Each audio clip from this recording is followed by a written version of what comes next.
You're watching Business Access TV. Business Access. Business Access. Business Access. Business Access. You are watching Business Access TV. Business Access TV. Serious about business. Serious about business.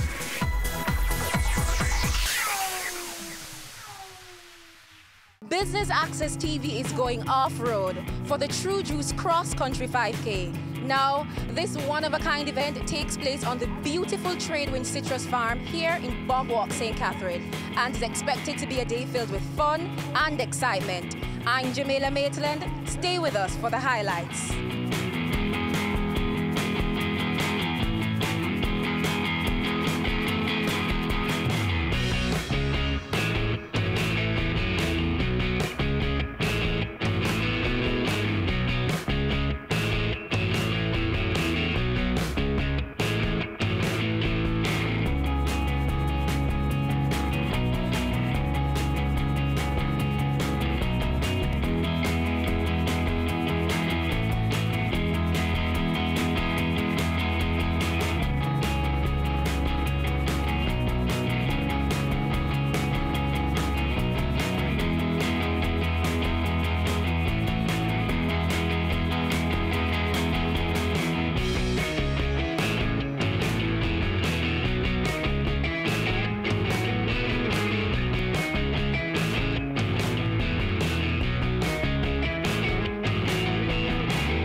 Well, last year we had about 1850, so we're trying to go up by about 20%. We've gone up by about 45%. We had over 2,600 participants today, so I'm very, very proud of the team, the marketing team, and what they've done to get out the crowd. And the beneficiary is going to be the Linstead Hospital. We're very, very pleased with the turnout. Apart from the bigger numbers, it's a similar course. It's a cross-country course through the orchards, a 5K run followed by a walk, and then we have a 20K cycle ride, which is also through the orchards, which I did and enjoyed myself tremendously. It's the only cross-country event, so you're going through the lovely, cool orchards of True Juice in Fogwalk, not Bogwalk. It was nice and foggy this morning.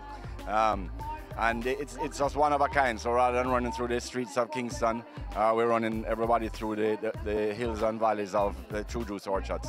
I'm overwhelmed. I'm very thankful for the huge turnout. I'm really hoping everybody enjoys themselves. It's hard to cater for 2,600 people, but we tried our best to make sure our parking was in order, that we had refreshments for everybody. Our sponsors have come out and are helping to feed everybody.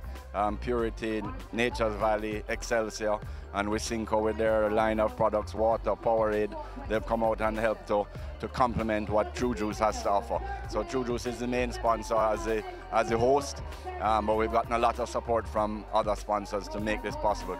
This is our 6th year, and it keeps growing every year, but every year we go up by 10 or 15%, but this year it was a quantum leap, 40-odd% increase, and we're overwhelmed and appreciative of the support. We've been doing it for a while now, and I think it's important for companies to reach out to their immediate community. So Bogwalk Linstead doesn't have a lot of large corporations, so we're one of the largest in the area. So I think it's very important for us to do events in our community and benefit our community. So that's why we chose the Linstead Hospital, because that is the main hospital, not just for the area, but for people driving through. So if you're driving from Kingston to Otrius and unfortunately have an accident or you get sick along the way, the Linstead Hospital is your first port of call, and it's been improved, and we don't want to see at Linstead Hospital, but if you get there, you'll be well taken care of because it's under great improvement. Don't miss it next year, and it's still not too late to donate. So we'll take donations for the Linstead Hospital, but don't miss it next year. It's a great, also corporate event. Bring out team members from your company, spend the day. Yes, we have offerings here, but if you come and have a picnic out here after, swim in the river, it's a great team building, bonding place, and everyone is welcome. This is my first time, and I think the run was pretty good. I mean, it wasn't hot. The day was very overcast, and I mean, going over the hills and the valleys was great. I think it was well put together. Some persons had difficulties because the terrain was a little bit wet, but overall it was cool and a very good run. So the race today was enjoyable, but challenging. Enjoyable because of just the picturesque of the course. The Orange Grove, the mist this morning was very, very cool, but challenging because there are many hills and valleys and slippery slopes. So, but beyond that, it's a great event. The turnout is phenomenal. A lot of people here, more than last year. I ran last year also. I suspect the corporate challenge that Jamaica Moves has been sponsoring has brought a lot of corporate employees. So I would say this is like almost twice what we saw last year, which is very positive. From a health perspective, it's good. As you know, we promote physical activity as part of our health and wellness activities. So to see people out walking, riding, running is just a positive message for all. Because you want healthy lives, families, memories, more moments, more life, which is what we say in Jamaica Moves. It's good from a productivity perspective, people more productive at work because they're less downtime from sickness. It generates economic activity, as you can see, many people here. The race is for a worthy cause, Linstead Hospital. So I am yet to identify one negative with the event. We have to get people to understand that their health is primarily their responsibility. And you must take your health in your own hands, and you must do what is necessary. It's all well and good to talk about hospitals, but you really don't want to get to the hospital. And this is one of the things that will help to prevent that. This is our fourth year benefiting from the proceeds from the True Juice 5K. And I can tell you, this year's proceeds will go towards purchasing at least one warmer for our infants. This is very important, you know, because a warmer help an infant that has just been born. This preserve life. And we have to transfer babies from time to time to Spanish Town Hospital. And some babies born in such a condition that they need a warmer, and this warmer will help to preserve life. You need new equipment and you need to replace those that have gone bad. We need areas to be refurbished. Right now, Linstead Hospital is on a developmental phase, and there are so many areas that we'd want to develop, but we need the funding. And it's good when we have corporate Jamaica coming together with us to assist us in getting some of these needs filled. The proceeds last year was in aid of purchasing an hydrocollator, and that was for our new physiotherapy department that opened this year. And also it assisted us in purchasing a dressing chair, and this dressing chair helped us in assisting patients better in caring for their wounds. I can tell you the Tradewind family is now the Linstead family. And I crave corporate Jamaica to come in, especially corporate Linstead. This area, we have quite a number of industries, organizations, and so forth. So I would love them to look at what Tradewind is doing and participate. Come in. You don't have to be as big as what they are doing. If you can go bigger, no problem. But as small as what you can, come in and assist Linstead, because at some time, it's either your staff or your family will have to use Linstead Hospital. Third place, Shanice Gordon, UCT Steppers, 25.33. So that's Shanice Gordon, UCT Steppers, 25.33. Second is Elizabeth Munden. And the winner for the run, 5K run, True Juice Cross Country, Laurie Sharp, Tradewind Citrus.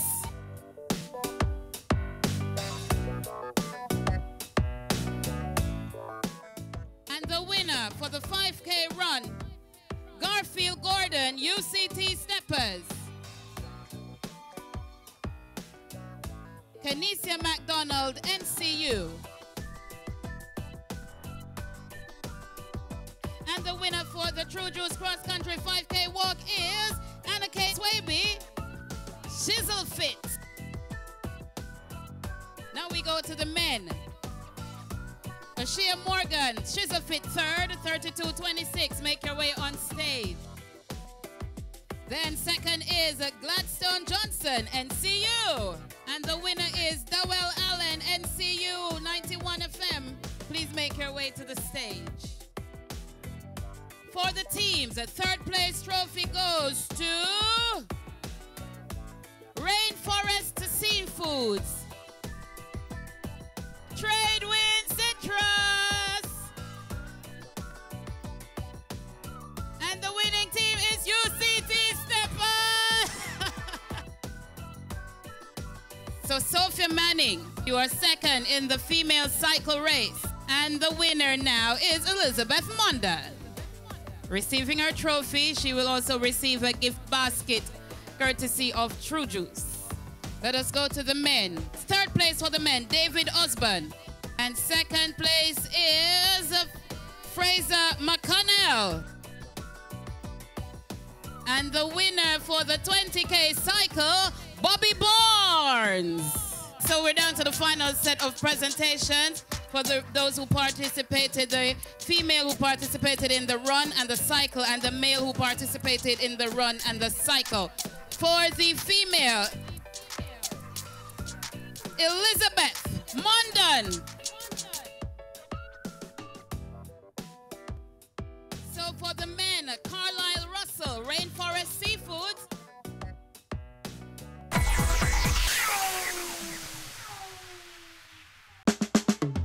Caring Hands Season 3 continues to effect change in a changing environment. Many of us were raised by grandmothers, right? So, I mean, we know the wisdom that these people have. Going beyond business. The little leaders of today are our leaders of tomorrow. And with the proper education, we'll have very good leadership coming from that.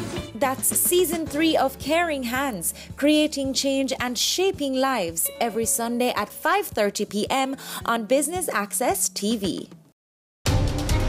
We're taking you beyond our shores, across the region and around the world. Every week, BATV gives you in-depth reporting on the major stories that gripped headlines in the Caribbean and on the international scene. Join us Sundays for This Week Abroad.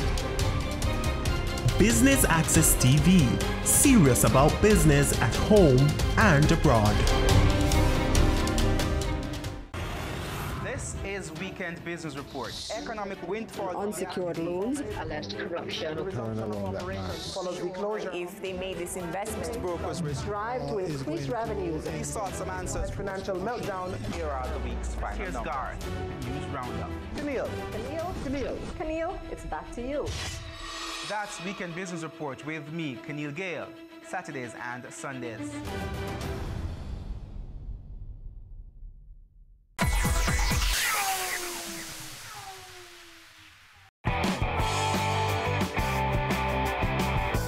So it was definitely a good feeling to win this True Juice 5K run walk, and I'm happy that my contribution will help the Linstead Hospital, so I'm very happy with that. And I would definitely encourage persons to compete in this race, because not only do the proceeds go to a worthy cause, but it also allows you to stay fit and be a part of a nice running community, and you definitely have fun.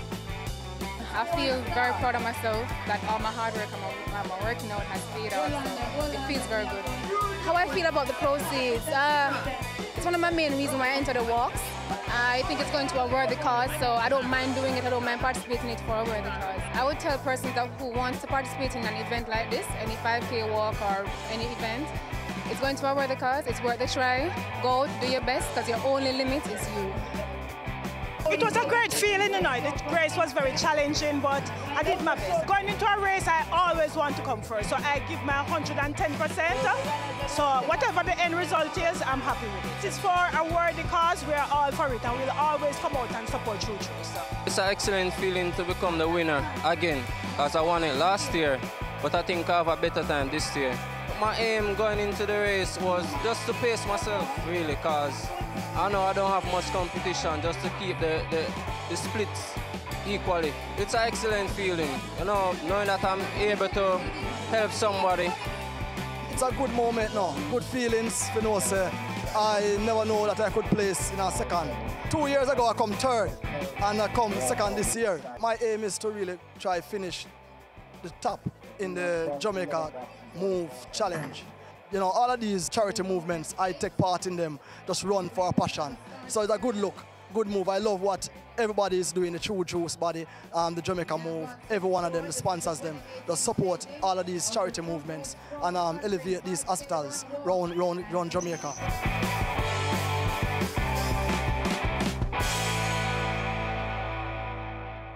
It's very important because it puts us out there. Yes, you know the Jamaica Biscuit Company because we have been around for 107 years. But being that we have new products coming out, it's very important for us to let people know that we are still here. They are actually very happy that we are here because they have been hearing about our new product, which is YOLO, but they haven't been able to sample it. So now that we are here and we are giving them samples, we're actually getting good feedback from them because they gravitated well to our products. Also, we have a new sweet tea. It's not actually new, but the packaging is new. We have brought it down to bite size, so it's easy for us to travel, wait, and so on. Persons are really gravitating to it because it can be put in your lunch kit, can be put in your handbag as a snack, and it's easy to carry. It's important that we came on board since these proceeds are going to be funded to the hospital because anywhere that we can help out, especially with health, it's very important to give back. I would tell other corporate sponsors to get on board with this for next year because it's actually a good idea for you to be a part of this type of audience. Vegetables, make sure you eat plenty. Children do 60 minutes activity daily. Drink some water when you feel thirsty. Cut down dessert and have a smoothie. Jamaicans, love your body, treat your body right. Love your body, treat your body right. Just eat right. Love your body, treat your body right. Love your body, treat your body right. As all of us in Jamaica move to a healthier society, we want to encourage our team members at Wisynco and the public and here at Tradewinds to come out and, you know, move around, walk, run, or cycle. And this course at Tradewinds is one of the most pristine courses, I think, in the whole entire Jamaica Moves Challenge. When I see the crowd here, and you know, I've been to a couple of the other challenges, and when you look down, when the fog rises and you see the crowd gathered together in their yellow shirts, green shirts, orange and red shirts, you automatically get goosebumps. There's no question about it because you realize that, you know, we are all a people. And that's what Jamaicans always do. We come together. This course is very different from many other riding courses because it's not just asphalt. In fact, there's no asphalt that you ride on. You ride on grass, you ride on sand and marl roads, in and out of the orchards. You have to be, I'm not that experienced riding on courses like this because I'm not used to the asphalt, but I know like the Tradewinds crew, they're very used to the marl, the cutting corner. You have young Fraser McConnell, who I understand came second. He drinks a lot of Ionade, so that's probably why he came second. But these guys that are out here, they're used to the fast course down the hills where I'm a little bit more tentative. But great, fantastic event and course. I think for the proceeds from this, to go towards a good cause like the Linstead Hospital, it's really, you know, a gift for all of us to be able to come together as Jamaicans. And this is what I love about our country, Jamaica. Whenever there's a need or a cause, we all rally together to overcome that challenge. And the proceeds from this event, I hope that, you know, the next little child that gets saved, all of us can hear about it and know that we were a part of it, because this is what our calling in life is, to help others and help our nation together. I want all of you. Give me every yes. For all we know, we might not get tomorrow. Let's do it. We hosted the walk, 5K walk, 5K run, and a 20K cyclist. It's been challenging for some, that's what I heard. Some it is easy because this is actually our 6th staging, and we tend to see a lot of repeating patrons and participants. Our marketing team that consists of our head of marketing, Marshall Lumley, brand manager, Lauren Mahfood, and marketing coordinator, Kerisha Ferguson. Also on myself, we work tremendously. Last night we were here until this morning we were here until after 1. So just to pull off something of this magnitude. We actually go above our target. Last year we had close to 2,000 across the finish line. This year we exceeded that. We had 2,500. And also the riders has been growing tremendously, 50% more. I want to highlight the sponsors who came on board to support us, because without them, the event wouldn't have been this successful. We believe in love and we believe in giving back.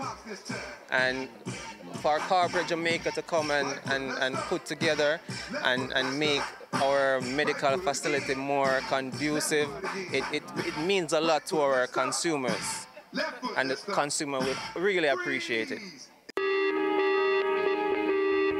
For today's event, there was a lot of planning put forward to it. Like, we knew from years ago that we were doing this. We've been doing it. This is the 6th year, so it's really exciting. And for me, I am grateful and thankful for all the support we've gotten. I only started working at Tradewinds in October 2017, so this is my first 5K as like leading it, but I participated in a few others previous to this. So I mean, I'm truly thankful. I just want to say big up Jamaica, big up everybody that supported, because without you this would not be possible, and I am truly grateful. This terrain is beyond unique, because most of 5Ks in Jamaica are on the road. This one is actually through the True Juice Orchard, so you're going past orange trees, coconut trees. It's just a different vibe. You see the river flowing, the fog rising. It's so beautiful, so refreshing, and I'm so thankful to be a part of this event. True Juice always believes in giving back to Jamaica, giving back to its society, and here in Bog Walk, we've been giving our proceeds to Linstead Hospital since 2015, and this year we're doing it again. And the area deemed most critical by the Linstead Hospital team was infant warmers for their maternity ward. So we're trying to get them at least 2. One infant warmer is 600,000, so if we could get them 2, that would be truly amazing. I just want to encourage corporate Jamaica. Like, we need to develop Jamaica. We need to encourage people to support what we have, because we're truly a special nation, and I believe that everybody should come out, donate what they have. If they weren't able to participate today, I want them to donate to our account that we've done for the very first time this year. So they can follow True Juice to get the account number on Instagram, and just donate if you weren't able to run, walk or cycle. We are grateful for anything.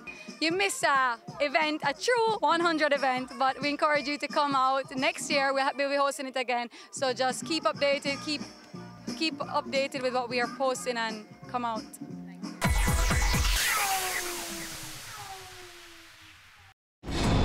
We are back with another exciting, innovative and inspiring season. It takes a lot of stick-to-itiveness, being consistent and persistent in whatever you're doing. That's the bottom line. Business exists to add value to people's lives. And if we're not doing that, might as well we lock down the store and just call it a day. It's a season 3 of Creating Wealth, Mondays at 8 p.m. on Business Access TV. Career Moves has always explored interesting careers, highlighting all you may not have known about them. This season is no different. Coming back to Jamaica, everyone's like, Fizzy what? Fizzy who? When you find a bright boy or girl in the class and people say, what are you going to be? The parents will say, you have to go be a doctor, you have to go be a lawyer. Nobody says you have to go be a politician. Let me see your hands! Tune in Tuesdays at 8 p.m. on Business Access TV. The Good Life, your trusted source for useful health and wellness information, lifestyle tips for the mind, body, and soul.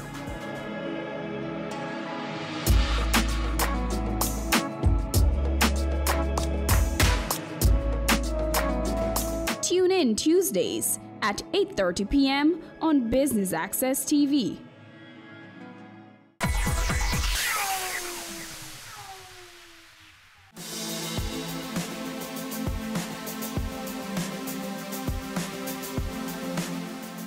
A lot of planning, but I think what's good is that we have a good team working with. It's not a lot of us, but we leverage our media partners, we leverage our agencies, and everybody come together to help us to make sure that everything is in place and ready for True Juice 5K on Sunday morning. I think that what's been exceptionally this year is that we have had a lot of media sponsors, and the media has really come on board and worked with us to put the word out, drive awareness, and really tell people that True Juice 5K is one of a kind. There is no other like it. Just the experience that True Juice 5K deliver, nobody else can, and it's one of its kind. So us being able to actually tell people about that this year in a much bigger way, I think that helped us to be successful. And I think it's at this point that we really say too, thanks to all our partners. We have Water, we Cinco, we have Powerade, we have Nature Valley, Excelsior, Purity, and you know, Jamaica Biscuit Company, we said that already, but Rainforest Seafood give us some of the food for VIP and elsewhere as well. Jamaica Boilers gave us some meat as well, and we couldn't do it unless we had people who are supportive and want to connect with the patrons or the participants to help us make it successful. Last year we had a little under 2,000 participating, so in my mind I felt like if we had anything over 2,000 we'd be great. If we had anything over 2,500 that would be exceptional, and we have passed 2,500. So we're really pleased, we're blessed. We appreciate the fact that people really took the time out this morning to come and run, walk and cycle with us and help us make this successful, so that we should be able to give Linstead Hospital much more than we did last year. What makes it unique and different, it's not a city run. It's not on the roadway, and the city runs are great, and the runs on the roadway are great, and that's why we wanted to do something different. We could have gone to Kingston and run, and we could have run on the road in Bogwalk as well, but we thought we have this beautiful property. It's a couple thousand acres, so we have room to do 5K within the orchards, and we thought what a great experience that would be, and it has been for 6 years now. So we have a route for the cyclists, and we have a route for the run walk, because we have the space to do it. The terrain is different. It's actually through passing the orange trees, and we have a few coconut trees too, so you pass those as well. And it's just simply orchard, grass, and what was really awesome this year, I think, the sun wasn't out at all for the run walk. It was not out, it was simply fog, so it was beautiful. You weren't worrying about the sun heat at all. So we can offer that as well. In Kingston, you will have the sun heat. There is no fog. So that's also different, but it was really an awesome experience, and I'm proud to say I did it, so I'm talking from experience. It's very important for True Juice to have an event like this. As a company, as a brand, True Juice, we promote a healthy lifestyle. We promote choices. We do. And so we have our no sugar added 100% juice category. And of course we do vegetable juices like our green juice and our beetroot juice. And just in making sure that we provide healthy choices, it's also about healthy living. And I feel like healthcare is a right. Healthcare is your right. You should have access to good healthcare. And so it's important for us to partner and be able to contribute to the community, and in particular, Linstead Hospital and the purchase of medical equipment. Majority of our staff is from the St. Catherine area. And so this is a major hospital within the St. Catherine area. And we want to make sure we're contributing to the sustainability of the hospital. They've been in existence for 100 years, and we want to be a part of the next century with the hospital and know that True Juice, Tradewind Citrus, we have made a contribution to that. To be the first female, it feels very good. The course was very, very, very nice. I think it's fantastic. It's a beautiful example of health and great support for those premature kids. Yes, definitely. I will be back next year. I love it. Well, the True Juice 5K, felt good, but it was rough. The aim in my race is to cut down the time. I did 1 hour 7 minutes last year, so I wanted to go under 1 hour. The difference was I'm a bit fitter this time. So it was a bit easier. To the people that missed this event, they missed a good one. It was great. 20K cycle, deadly. It was rough. It's my first time doing it. I didn't know what to expect in terms of doing the cycling, because it's been years since I've even jumped on a bicycle. So right now, I think it's a new experience for me. I started the track at about 8 o'clock. What time is it now? About 10 o'clock. See? And it's my first time, so I'm saying do some practice runs first, because that's where it's no walkover. Try to finish about an hour. Don't make everybody run past me, but then I see grandma moving past me, a 10-year-old moving past me. I'll be like, okay, they're fit. I'm just getting there. I think it's a good cause. Whenever you have the chance to be able to support an organization or entity, I think it's worth supporting. So kudos to True Juice. And next year, I think I'll definitely be here again. That's it from us here at the beautiful Tradewind Citrus Farm here in Bogwalk, St. Catherine. Until next time, I'm Jamila Maitland for Business Access TV, serious about business.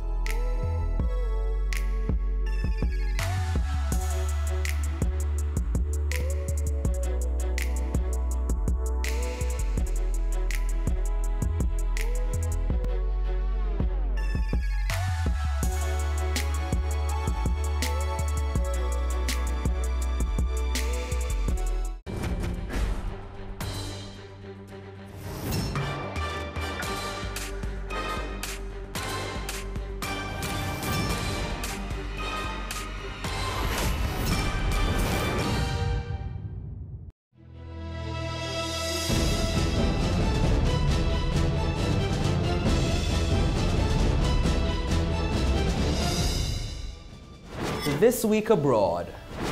Bahamas Power and Light customers to get VAT exemption. Dominica rebounding well after last year's devastating hurricane. Pakistan wants its 22nd IMF bailout. Hello and welcome to This Week Abroad. I'm Javon Keys. Let's go around the region.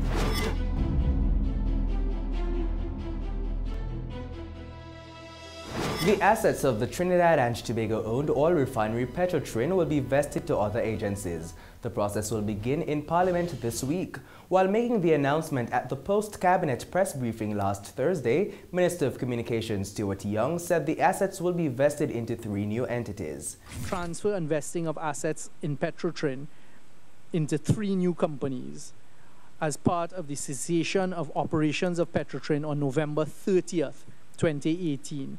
These 3 companies, and you've heard them before, are Heritage Petroleum Company Limited, Paria Fuel Trading Company, the Guaracara Refining Company Limited. He said following the vesting of the assets, a request for bids to operate the Petrotrin refinery will be opened to both local and international companies. Minister Young also clarified that even though the refinery has ceased operations, Petrotrin is not closed.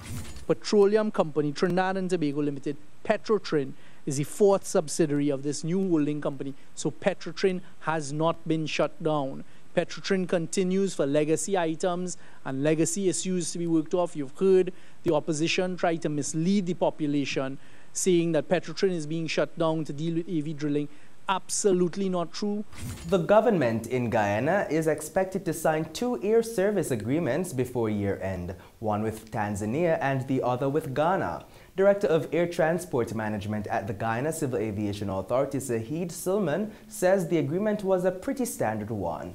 The air services agreements, they're generally template version, pretty much the standard agreement for all countries. What is critical in an air services agreement are the rights that are granted in those agreements. The Open Skies Agreement gives carriers the right to fly between both countries with a combination of stops. That will allow for any amount of airlines from Guyana or Tanzania to operate routes between Georgetown and Tanzania with maybe an intermediate stop of their choice. And Ghana, it's the same principle. Though there are no carriers expressing interest just yet, the countries involved hope that will change soon. A Fly Jamaica flight crashed in Georgetown, Guyana early Friday morning. The flight was heading to Toronto, Canada, but only minutes after the flight took off, there were mechanical issues which forced a return to the Cheddi Jagan International Airport. An emergency landing was attempted, but the aircraft overshot the runway. Here's more. Investigations are ongoing following the emergency landing of Fly Jamaica Flight 0J256 early Friday morning.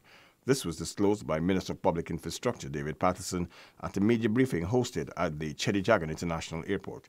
I like to express caution because there's a lot of speculations always happens when there's an incident like this. And so I'd ask you to be very responsible because obviously it is a very serious issue with airline travel and the confidence that persons would have in our ability to respond and look at these things. Aircraft operations were initially suspended and the first flight following the accident left at 7:30 hours. It was initially scheduled to leave at 05:35 hours. Other flights were delayed by a few hours, but arrangements were made to facilitate their departure. Chief Medical Officer Dr. Shamdev Prasad described the removal and the transportation of the 10 injured passengers as effective. We were able to remove safely to the hospital 10 persons with a variety of expected sorts of injury when we have this measure of evacuation of the aircraft using the evacuation slides. So far we have 5 persons who are on the investigation. Further for spinal injury, investigation 4.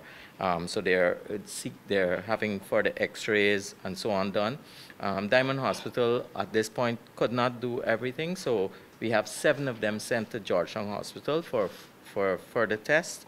Director of the Guyana Civil Aviation Authority, Egbert Field, said that the CGIA's authorities will partner with the Public Health Ministry to offer counseling to the affected passengers. This investigation will take some time, and I ask that you bear with us as we go through this investigation. An investigation is mainly to see exactly what caused the accident. It is not to cast blame on anyone, but it is used so that we can utilize, or the global industry can utilize this information for future safety elements which can be employed. There are speculations that hydraulic issues may have contributed to the crash. However, investigations continue. And now over to the Bahamas, where Bahamas Power and Light Company BPL customers will be paying less for electricity in a few weeks. The government has decided to increase the threshold over which customers are required to pay value-added tax VAT. I today advise the Honorable House that the government will be moving an amendment to the law to allow for a temporary increase in the VAT exempt ceiling from $200 per month to $300 per month through the end of the fiscal year, that being June 2019. This will be made effective for December 2018 and will show up in the January billing cycles. The trends in the cost of the delivery of electricity will inform any decision to extend the increased exemption ceiling into the new fiscal year beginning July 2019. Prime Minister Minnis sought to explain why electricity bills have been so high.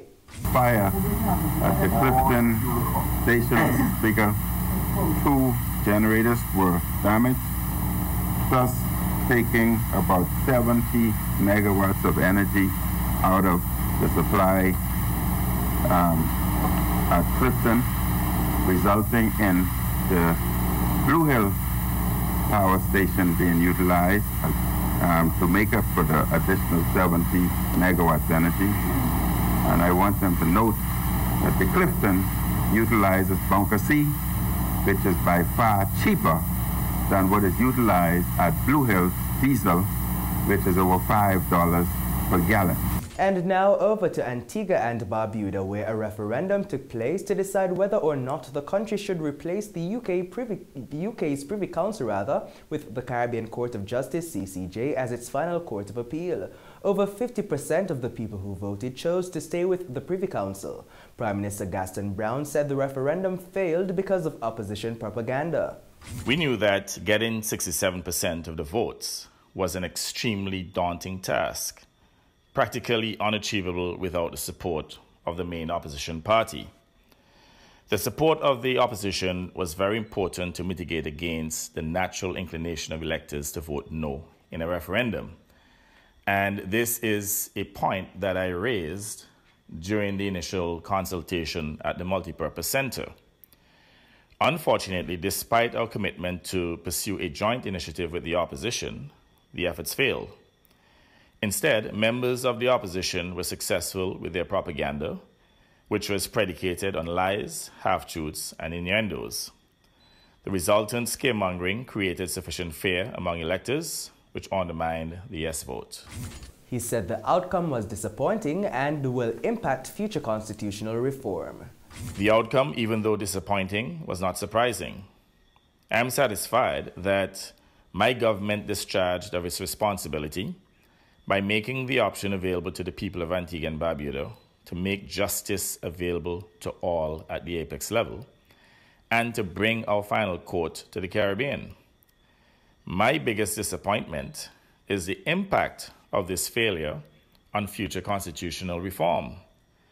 It is unlikely that my government will, in the circumstances and in the absence of political maturity and magnanimity, pursue any further constitutional reform in the near future. My government has decided to move on.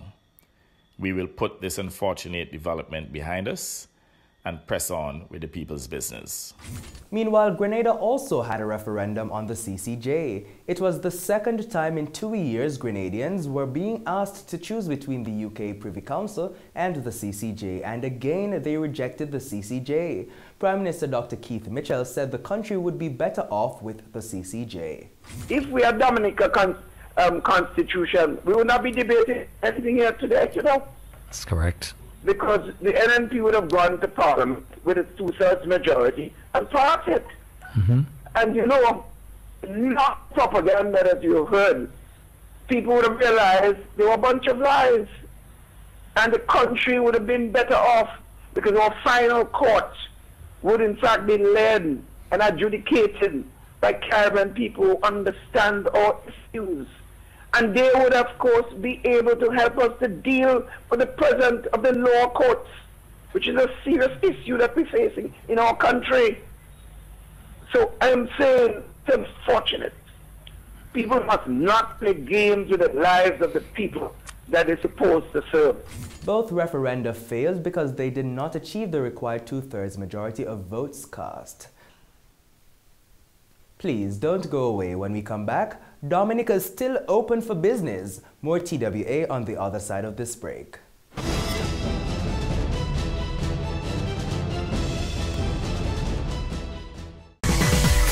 Having a corporate event, seminar, awards show, conference, product launch, workshop or expo? Business Access TV is here to showcase your event.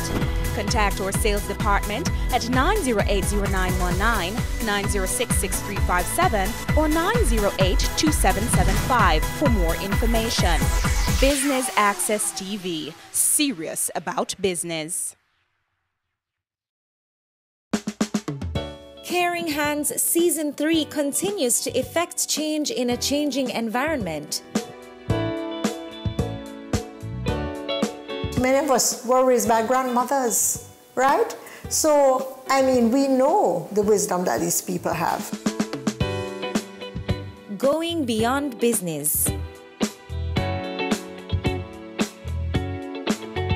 The little leaders of today are our leaders of tomorrow. And with the proper education, we'll have very good leadership coming from that. That's Season 3 of Caring Hands, creating change and shaping lives, every Sunday at 5:30 p.m. on Business Access TV. This is Weekend Business Report. Economic windfall. Unsecured loans. Alleged corruption. Follows the closure. If they made this investment. Brokers strive to increase revenues. He sought some answers. Financial meltdown. Here are the week's final numbers. Here's Garth, News Roundup. Camille, it's back to you. That's Weekend Business Report with me, Keneal Gale, Saturdays and Sundays.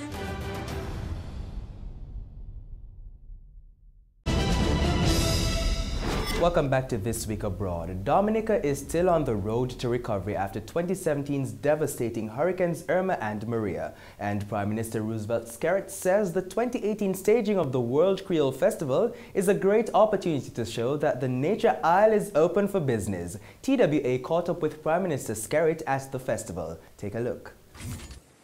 In 2017, massive hurricanes Irma and Maria ravaged the Caribbean island of Dominica, blowing winds of devastation and leaving many dead, injured, and destitute. A year later, there are new winds blowing and Dominica is bouncing back. Recently, the World Creole Music Festival had its 20th staging on the Nature Isle, and Prime Minister Roosevelt Skerrit argued that this year's staging is culturally and economically significant as it shows the world that the country is still open for business. First of all, we wanted to send a message to the world that we're open for business and we're still going to get our lives back. We're on the road again as a country. We were affected dramatically by the hurricane, but we're not down anymore. We're rising and we're making movements and we're on the move and on the road again. Prime Minister Skerrit added that the decision to spend on the festival was strategic. He said the move will help improve the island's tourism appeal, which is pivotal to the recovery process. The festival was important. I know that there's some saying, well, look, you have very limited money. Why are you spending money on this festival? It is not entertainment for ourselves alone, it is for the world. And for us to make money, we must spend some. And it's a way of promoting our island, promoting our tourism product. It's important to recovery process. I mean, every hotel room is occupied, every guest house room is occupied. There are several private people who have made their homes available, rented. Every car, every rental is occupied there, is rented out. The restaurants are open longer hours.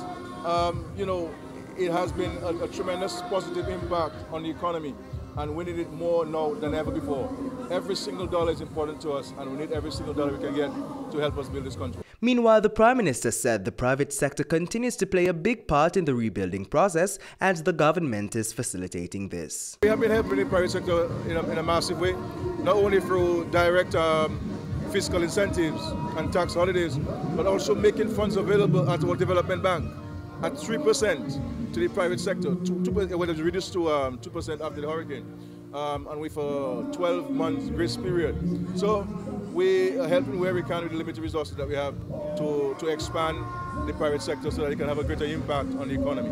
And this is already bearing fruit. However, lack of insurance greatly impacted some businesses. The number of them that have opened up, some of them have expanded.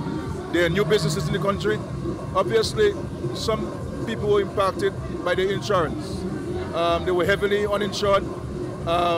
Insurance payouts in some cases were very slow. So there are some businesses that would get up the track slower than others. And that's what we're seeing. Natural in a storm, the effects of a storm. But there is certainly greater activity in terms of construction within the private sector. We have several hotels under construction that will all be opening up in 2019. So things are looking up. Farming is also a big economic driver for the country, and not long after the hurricane, millions of dollars were spent to help kickstart the agricultural recovery. The first decision we took as a government after the hurricane was to source funds to provide to the farmers to get them back into the field, literally days after the hurricane. And so we invested about $21 million with funds, loan funds from the World Bank. We gave farmers direct cash and also seeds and inputs, and they went back into the farms, planted, and we started exporting agricultural produce in December. Crops planted after the hurricane, and you can see the markets today. I mean, we're now fully self-sufficient where agricultural produce is concerned. We're exporting heavily to the Caribbean, and the farmers have really demonstrated their resilience. Despite the long road to recovery, Prime Minister Skerrit is optimistic. Dominica is on the move again, and we're on the road again, and we are making progress. We have a long way to go, but every day is better than the day before, and that's important, you know, and every little progress is progress nonetheless. And these things added together can make a real big positive impact on the way of life of our country. And we really want to thank our Caribbean sisters and brothers, you know, for really standing with us in a very tangible and practical way. And don't go away, we go further abroad in a bit, but first, here's a look at how some of the major international commodities ended trading this week.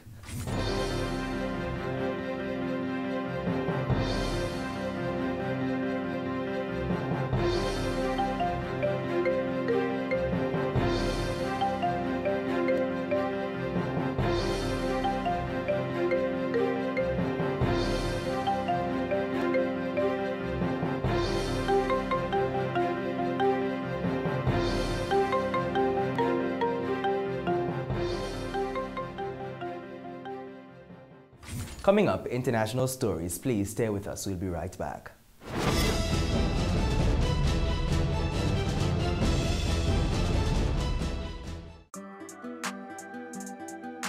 We are serious about the business of real estate, so catch Home Sweet Home Sundays at 4:30 p.m. or if you missed it, check our website at batvja.com.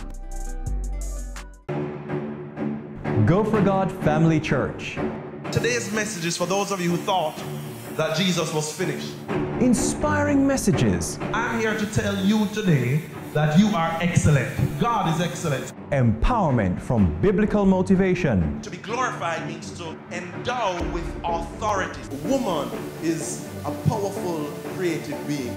Join Pastor Christopher Morgan and the Go for God team as we go for God.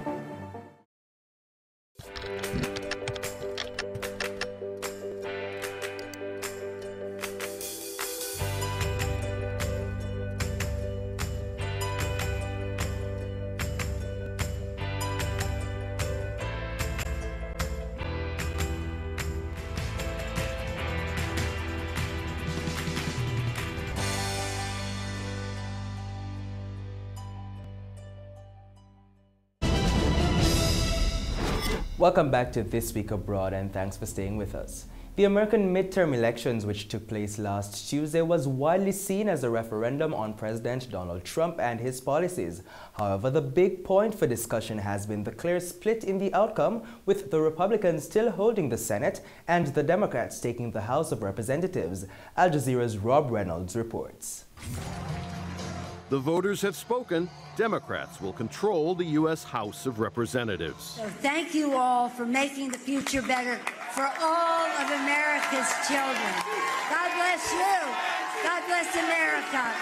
The string of Democratic victories began in suburban Virginia, where Democrat Jennifer Wexton prevailed, one of many women to claim victory. We still have a lot of work to do. But it can wait till tomorrow, so let's celebrate.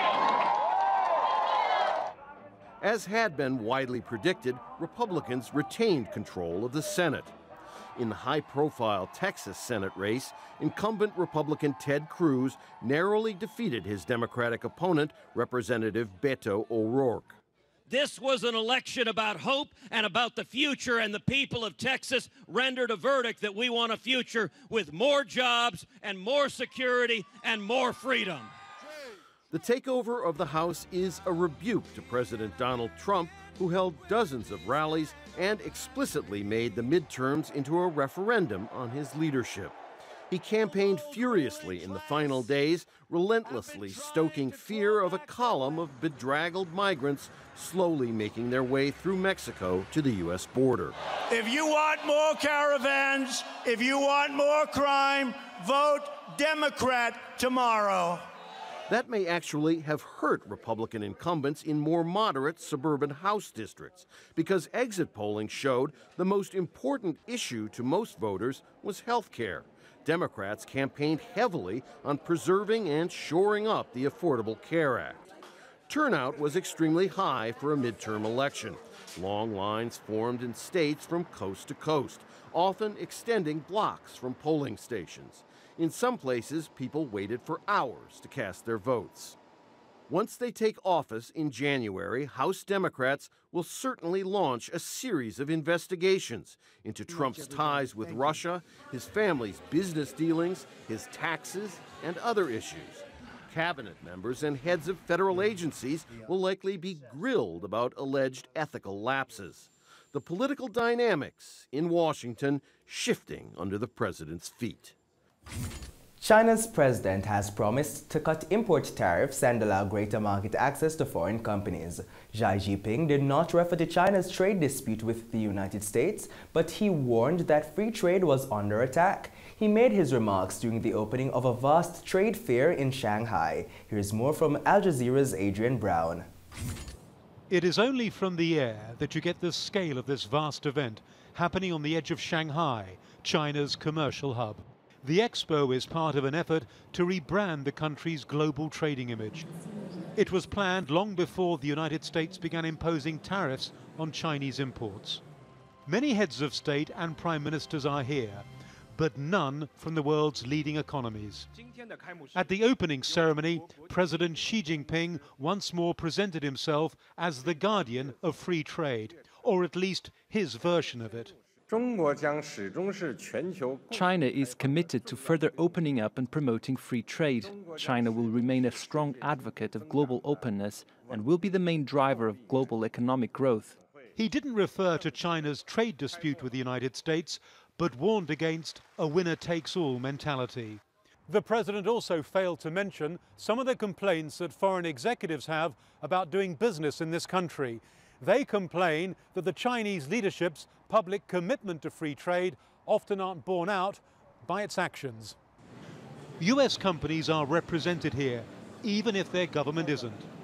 Proudly flying the flag, a Salt Lake City health products company that arrived in China 18 months ago, but is still waiting for regulatory approval. The time and length and cost and uncertainty of approving and getting a blue hat has made it so difficult for all external companies to come in. Foreign firms often have to enter into a joint venture as a condition for doing business here. But that didn't bother this Italian furniture designer, who actively sought such an arrangement. Yes, of course, because we would like help from Chinese company.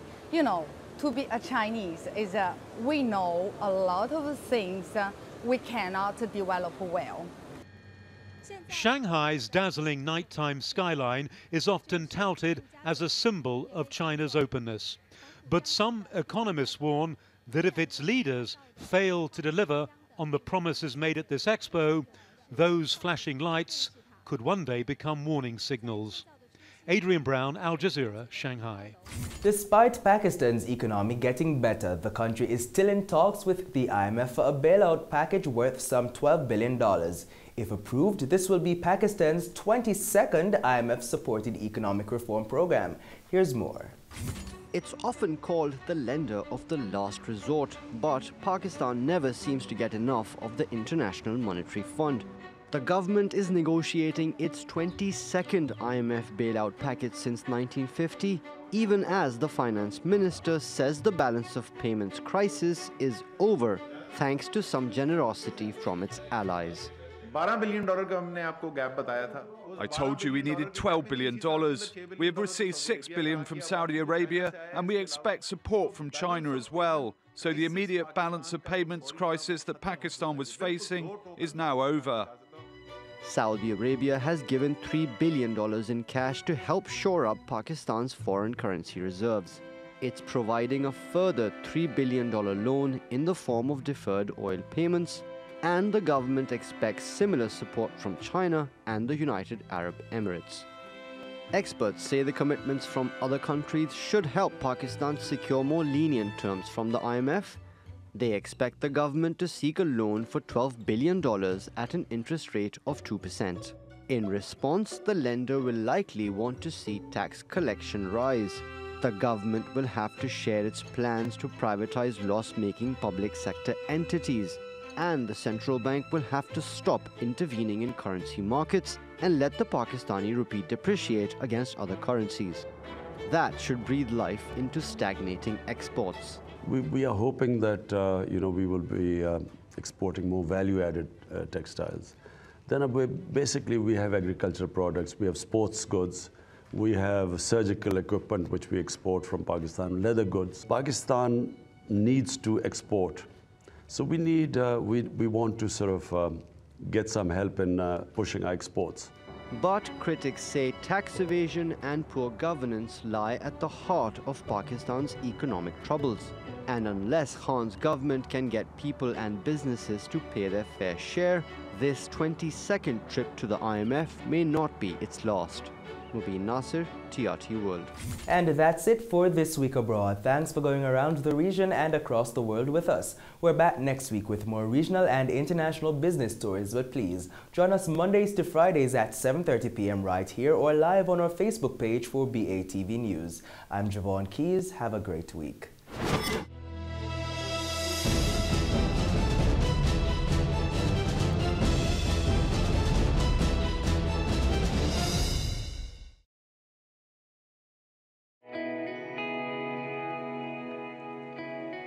Every day you wake up, you have another opportunity to make this little island better, safer, a place where we all can be proud to call home.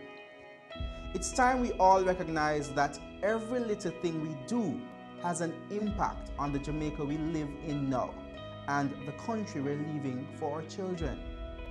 So promise me this, promise yourself this: no more will we tolerate criminals, even if it's our relatives. Tell them they're doing something wrong. Tell them to stop. Tell them no more robbing our children of the Jamaica they deserve. Tell them no more crime.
we're here, and it's a very nice space, a blank canvas. You can really get creative. I'm really excited to know your vision for this self-contained studio apartment. Yes, you're indeed correct. It's a blank canvas, which is really good. That means I have a lot more room to play with the space, as well as the fact that it's not yet furnished. You can either color decorate your place from the walls to the furniture to the tile, or you can start from the decor to the wall. In this case, it would be from the wall to the actual decoration or the decor. What I had done was relied on my color wheel to come up with a color concept, and I had used what's called the triad color scheme, where I'm using a 3-color concept, right, along with a neutral tone to balance out all the colors and glue them all together. And that neutral tone now will be the primary color of the space. And by having that as a primary color of the space, then that will actually help to open up the space a little more, not let it feel too closed in. Because that was my next issue. I was wondering if the size was a consideration when choosing the colors, because it is a self-contained studio. Yes. So the size might be a concern. Does that cause any challenges for you? Not necessarily, because I mean, I know generally the rule of thumb is that when you use a darker color or a deep tone color in a small space, it further makes the space appear as if it's decreasing or closing in on you. However, you can also use it to your advantage if it is that you want to enhance the coziness of the space, where you want it to feel like it's a close knit. So it all depends on what you're going for. But for this space, I would want it to be a little open, but at the same time, you're able to have those accent colors kind of create a little pop, because it's small, but you want it to be a little spunky, you know, a little dramatic. And I'm actually going to even incorporate the ceiling as an accent wall or an accent color area, exactly. And also I'll be incorporating stencil patterns, which will also serve as a type of accent, because I know generally persons will think of an accent wall as a solid color wall, but it can either be stripes, it can be circles, it can be stencil patterns, it can be a faux finish, which is like a wash or a ragging finish or a sponging finish. So it just all depends on the whole design that you're going for. Ruchien, it's a very interesting space, and now I want to know your vision in terms of color. What colors are you seeing? What's coming out? I mean, I know you've met with the homeowner, and we can talk about her personality and the colors that you're choosing for this studio apartment. Okay, well, all right, let me hand you the color story, right? Oh, here we go. Yeah, what I call the color story is basically a file that I create. It displays the name of the color, the finish, whether it's a low sheen, oil finish, flat finish, the quantity that is recommended for each color.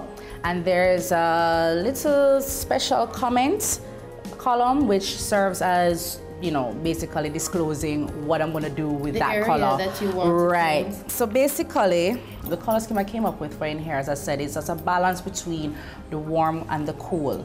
Because sometimes when you have a color scheme with that type of concept, it makes everything balanced and harmonious.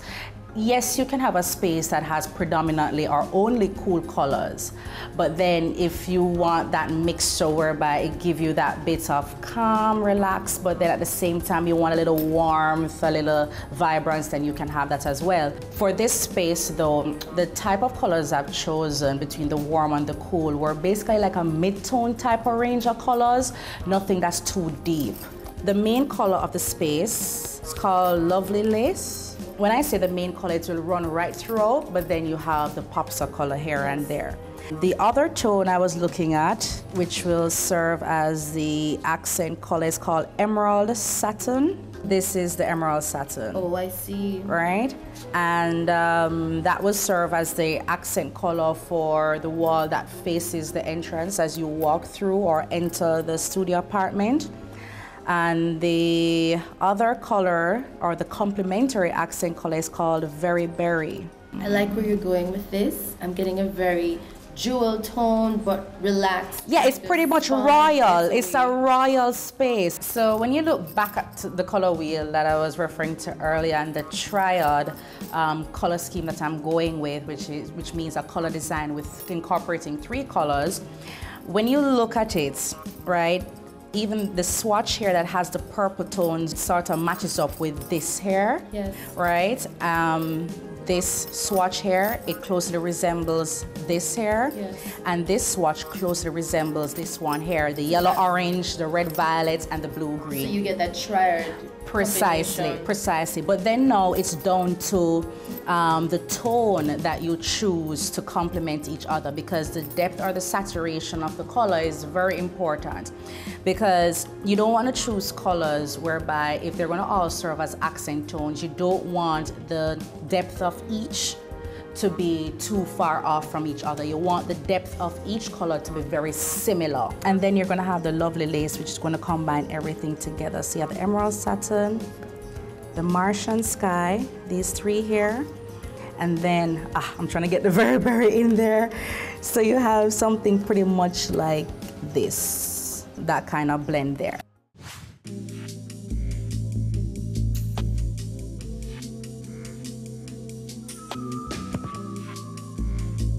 So Rushian, I'm really interested in your approach to the kitchen. It's a Yes. small space. Yeah. It's very enclosed. So of course, I know that you have a solution for that using color. Yes, and the solution is pretty simple. Based on the yellow-orange tone that I'm thinking for the kitchen, I'm going to go up the swatch a little, where it's a little more saturated, a little softer than if I go further down on the swatch. Reason being because of the size of the kitchen, I still want to have the color deep enough so it can be visible on the wall and basically bounce off nice lighting throughout the space, and at the same time not to have it too deep so that it makes the kitchen a little too, like overwhelming. Yeah, because this tone can be seriously powerful. As for the cupboards, because yellows and grays, that combination, beautiful. So I'm thinking of the gothic gray tone for the kitchen cupboards. Right, and that was basically inspired by something I come across online, because I like to go online and be inspired by other color schemes that I see out there, in terms of from the European or from the northern side. Now, what's going to really pretty much happen is that the gray tone that the cupboards will take on will be the carrot color or the foreground color, while the backdrop color will be the Martian sky, which is this yellow tone here that will be on the wall itself. So you're going to see this on the backdrop and this on the forefront. So the yellow tone here is going to help to project the kitchen cupboards nicely because of the contrast that will be there. I was thinking for the bathroom to be very different from the rest of the space. It's pretty much enclosed, so whatever color concept that's for the bathroom, it will not detract from anything else. Everywhere else, pretty much the colors are repeated, which is good, because when the eye absorbs it, it won't appear like a masquerade that's going on. However, for the bathroom, being that it's mostly tiled, 3/4 way up, and it's mostly white tiles. So I want to spunk it up a bit by putting this color in there called Tropical Peach. Right, and then there is this wooden frame around the mirror for the bathroom, which I'm going to border it with the emerald satin. So with that, it's kind of tropical feel, this kind of this island feel, with the tropical peach, the emerald satin. So it's under the sea with a little bit of warmth. So that will be the concept for the bathroom, along with the white tiles. And of course, when you're ready to decorate the bathroom with your rugs or with whatever hangings on the wall or the shower curtain or the window treatment, then when you put in those now in the decor, and probably to pick up the colors in some of those from the wall space, then when everything comes together, then it will be very beautiful.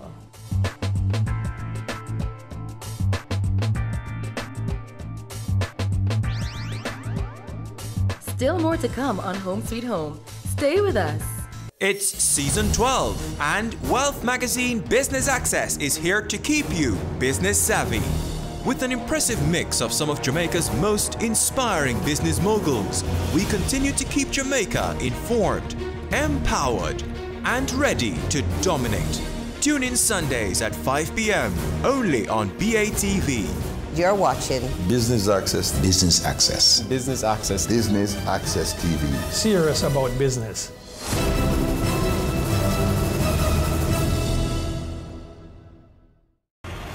This is Weekend Business Report. Economic windfall. Unsecured loans. Alleged corruption. Follows the closure. If they made this investment. Brokers strive to increase revenues. He sought some answers. Financial meltdown. Here are the week's final numbers. Here's Garth.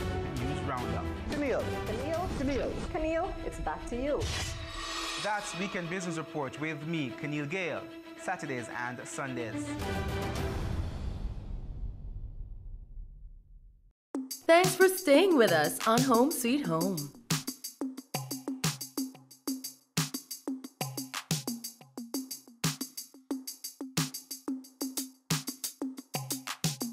Rushian, talk to me about the importance of preparing the space before you apply the color. I've noticed with this space when I was doing the walkthrough that there were a few flaking areas and a few areas that seem to have some moisture buildup. For those areas, I'd recommend scraping the flaking areas completely. You can use a scraper for the moisture buildup areas, especially if it's an area that has some mold or algae buildup. You can use like a bleach and water solution, or you can use a soap solution to wash the area off, clean it off nicely, allow it to dry completely before applying your sealer. It can be in the form of an alkali sealer that will help to form as a protecting film between the concrete and the applied paint color itself. If you don't do that, then what you'll run the risk of is that the paint color can be affected down the road by this moisture buildup or by that flaking area that wasn't properly sealed off after scraping before applying the color. I've also realized some holes in the wall, whether due to previous hanging of things or anything else that may have caused that sort of impression in the wall. What I recommend is to fill the wall out, properly filled out, and have it smoothed out before applying the paint. If not, you're going to definitely have imperfections in the wall, and paint color has a way of showing these things up very easily if not prepared properly.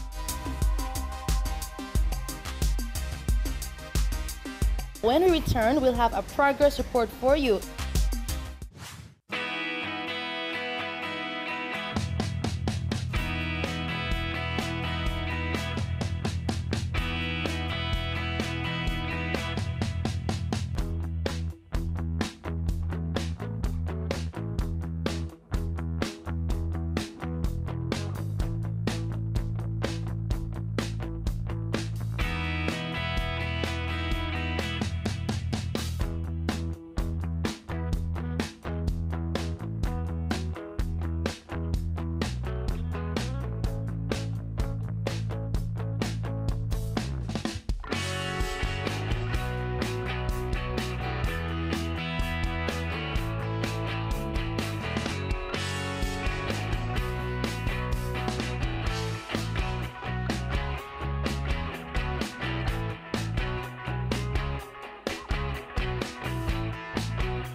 gosh, it looks lovely. Yeah. Wow. Great job. High five. Good job. Thank you. Good job, Roger. I can't believe she used all the elements to create this cohesive look. The color, accentuating the ceiling. Like really lifts it, like really give it some more height, you know, elevated look. You definitely gave this a lot of thought. Yeah. Overall, I get the sense that the space is so much bigger than the original space that we saw. Exactly.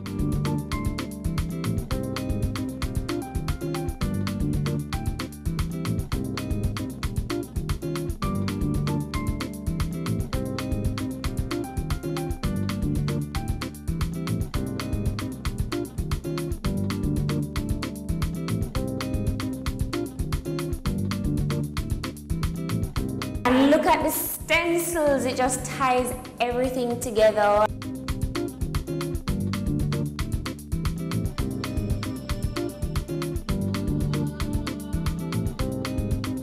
Even though it's not visible right now, but your grip and seal was also used on this project. Will somebody tell me the benefits of grip and seal?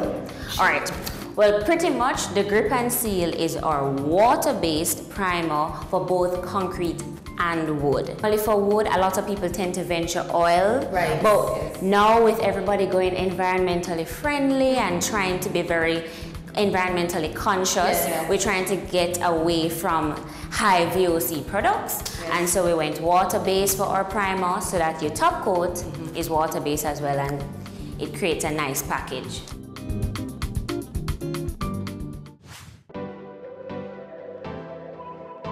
So Roshane, tell me what you visualized when you saw this space, because if I remember correctly, the last time we saw it, the color was green on the cupboard, like a very shocking green. Yes. And when I saw that, I was like, no, these cupboard colors, they have to change. They have to go, because what had happened is that those colors, they really made the kitchen ultra tight. Like you felt like matches in a box, so to speak. So I know that by neutralizing them. Yes, you definitely went with a softer palette, and it is just giving me a warm feeling and opening up the small space somewhat.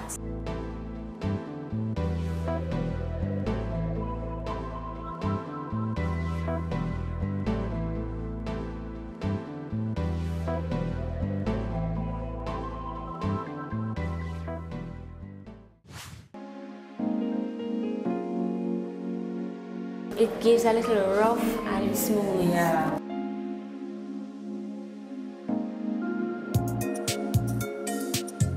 Looking lovely. Yes, thank you. And what I had done to make the bathroom a little more spunky, because as you can see, it's tiled like 3/4 way up. Right. And there was barely any wall space, and then you have the ceiling. So being that the door is white, the grill on the window is white, let the ceiling stay white, but then add a really punchy color to the wall, which is the tropical peach. Yes. Your eyes travel to the color instead of the tiles. Yes. So that created the accent to the room. Right. And then the wooden frame on the glass, rather than it being just the dead-on wood, I added color to it and used back the emerald satin on there, let it complement and contrast nicely with the tropical peach. So in there, it's really like a tropical type of feel in there, very pina colada type of feel. I feel like the Little Mermaid. Yes, she definitely took us to another space. And your vision, or this space that you envisioned in a certain light, it was definitely executed very well. Thank you.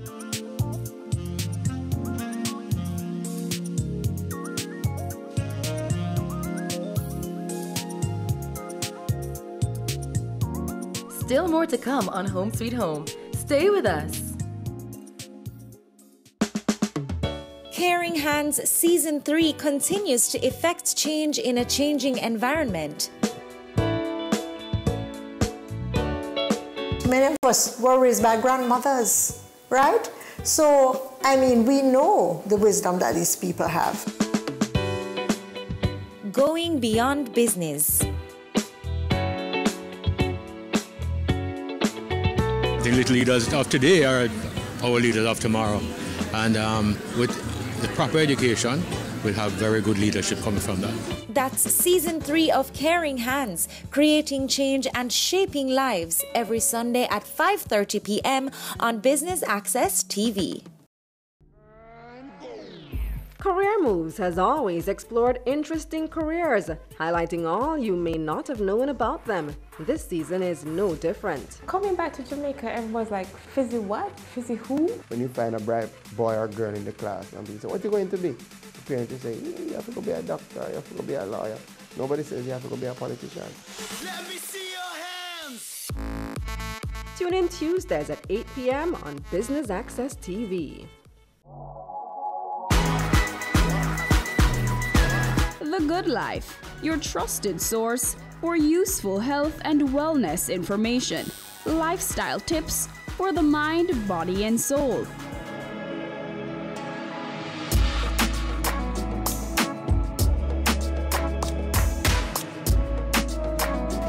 Tune in Tuesdays at 8:30 p.m. on Business Access TV. Thanks for staying with us on Home Sweet Home.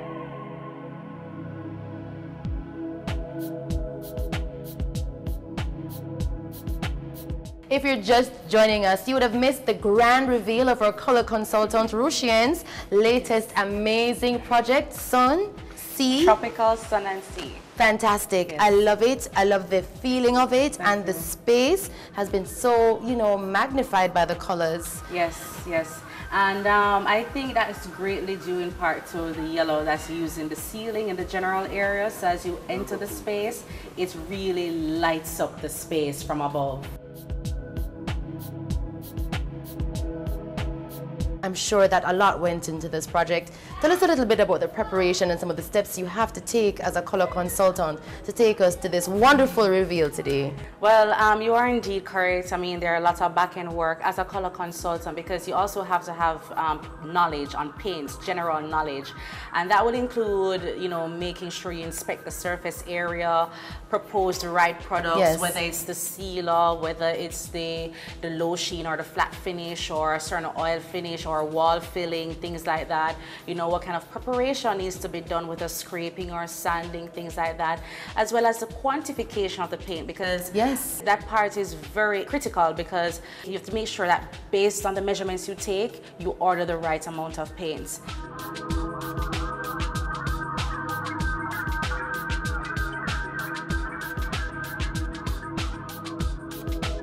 In the stage of introducing or presenting the suggested color design for the space, it may sound a little bit choppy or it may sound a little bit highfalutin, but I remember when everything comes together.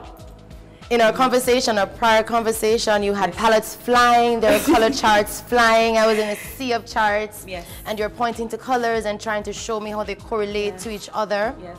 And only you could see the vision.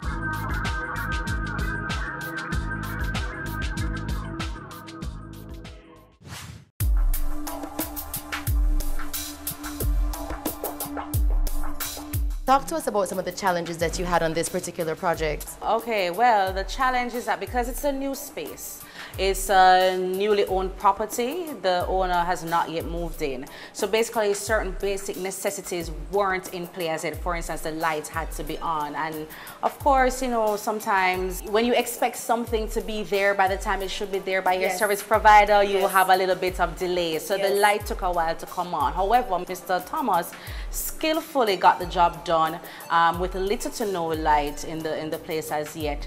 That was a challenge. Also, at first, I had a particular color to be on this wall and the wall opposite this one, which would be the emerald satin from the inside to come out here, as well as the accent walls. To extend the space. Right, but then it came to my knowledge that, you know, someone from the strata of the apartment complex said it can't work because their policy is that all verandas, all balconies should remain standardized in terms of color. Yes. Can't be anything more than cream or white.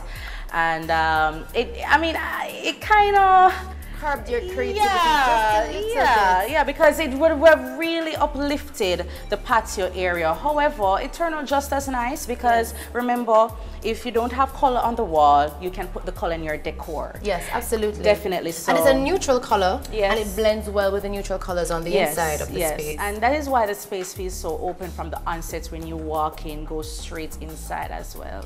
Another challenge was the fact that there were quite many holes in the wall. One of them literally reminded me of the Grand Canyon, like it was really huge. And that's the one that's above the back door that I was pointing out to the Berger rep earlier as well. And now it's filled out, it's all smooth. So, I mean, you'll find that as a landlord, you may have tenants that may not take care of the place as well as you think they would. Yeah, exactly. So they had a lot of things, I guess, put on the wall that would create the holes when you take it out, like those little hand hooks. So yeah, Mr. Thomas really had to go through and neat and fine it, you know, and toward the base of the wall also, yes, there was some stripping as well. Yes. We find that that's a usual problem. Yes, and basically to correct that issue was not only to scrape it off, but also to fill it a little bit to kind of smooth it off, you know. And then you apply the necessary sealer to really seal the concrete to protect the paint color from the acidic level in the concrete.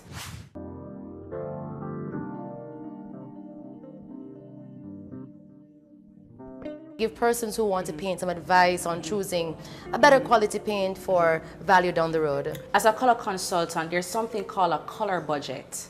Not just in terms of choosing the right quality paints where you get longer lasting finish, in that way your spend on paint is not that much. So for instance, if you get good quality paint, you spend a lot, you may spend a hefty amount now, but you won't be spending again until probably 5-7 years down the road, especially with interior paints. Yes.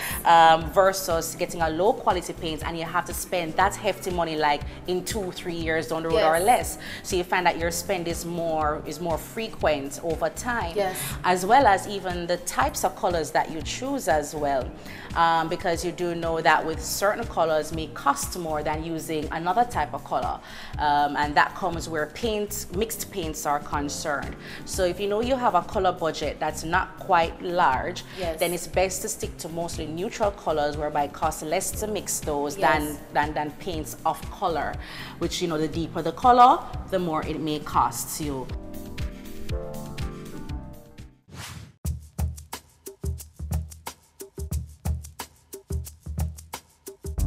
I got a great reaction from you. You were just so amazed to see your vision come to life. Yes. And I'm sure the client is going to be just as pleased. I hope so too. It's been a great journey from beginning to end. Yes. Really enlightening. Indeed. Thank you so much for being our guest on You're Home Sweet welcome. Home. A pleasure to have you. All right, Shelley, thank you. That's it for Home Sweet Home this week. Looking forward to seeing you next time. I'm Shelly Ann Hill. I hope you enjoyed the program.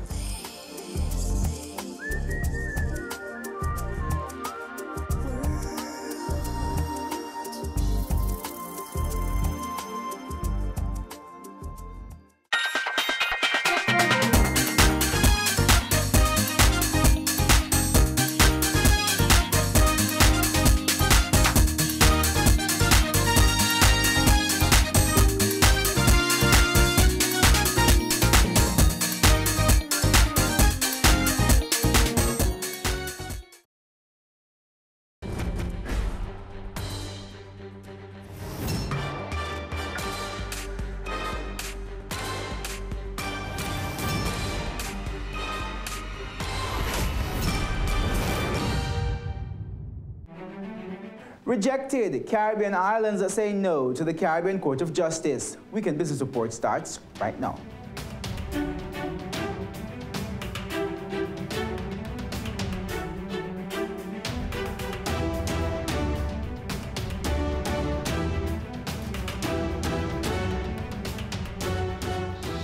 Hello and welcome to the show. I'm Keneal Gale. Thanks so much for joining us this week. Both Grenada and Antigua and Barbuda voted this week to stay with the UK Privy Council as their country's final appellate court. Voters in the referendums overwhelmingly rejected the Caribbean Court of Justice, CCJ. We're taking a closer look at what swayed the votes in Antigua and Barbuda and the implications for the Gaston Brown administration.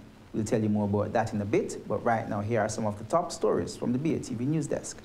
The IMF mission chief to Jamaica, Umar Ramakrishnan, says the private sector has not been taking advantage of the reforms happening in the Jamaican economy. The IMF mission chief to Jamaica addressed journalists in Kingston via video conference on Wednesday. Tashana Small was there. The economic reforms happening in the Jamaican economy are being described as historic by the IMF chief mission to Jamaica, Umar Ramakrishnan. She pointed out that unemployment levels are low, there is reduced public debt, and reserves are at an all-time high. But the private sector has not been taking advantage of this, and as a result, economic growth is low. We would expect that in an economy that has done so much reforms and an economy where, the fundamentals are unprecedented. When was the last time that debt was this low? It was way back in 2000. When was inflation this low? When was, unemployment this low? I mean, these are historic times for Jamaica. And so we would expect that private investors would be jumping into the real economy to find investment opportunities. But we are not seeing that.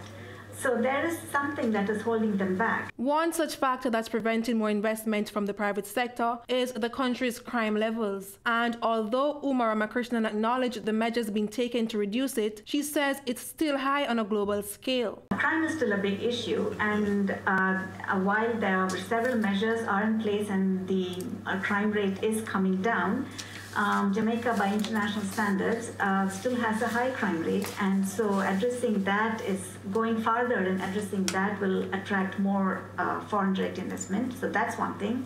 Additionally, the IMF chief mission pointed to what she says is the length of time it's taking the private sector to develop a new business model after being dependent on the government for securities for so long. The fiscal dominance, the dependence on securities from the government has been there for decade upon decade upon decade.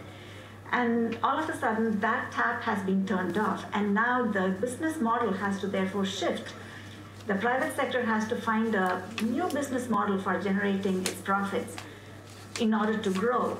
It can no longer depend on the government, and we think that that surge in this new business model, in this new environment where the dependence on the government has to be weaned off, is taking a little longer than what we would have hoped for or expected. She said access to finance, especially for small businesses, is still an issue. Farmers, for example, are not able to get the titles for the land to use that as collateral in order to borrow. That's a simple example. Compound that in many different dimensions, and so that becomes another problem. So improving the flexibility for access to finance needs a little more work, and we think if that improves, then the small and medium enterprise sector will be able to invest a lot more. Meanwhile, the IMF mission chief says Jamaica's historic low unemployment rate is not translating into economic growth because the jobs that are available aren't adding much value to the economy. Here's more.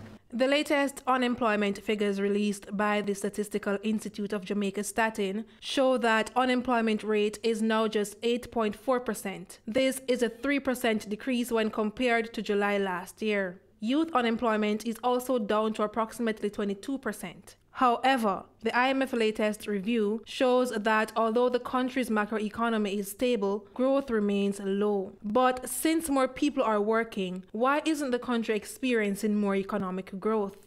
So the employment numbers reflect that businesses are growing and that new people are being employed, but it also reflects that the lower growth number reflects that the employment is happening in the lower value-add sectors. One such sector is the BPO industry, which continues to grow in Jamaica. But Dr. Umar Ramakrishnan says these jobs do not contribute much to economic growth.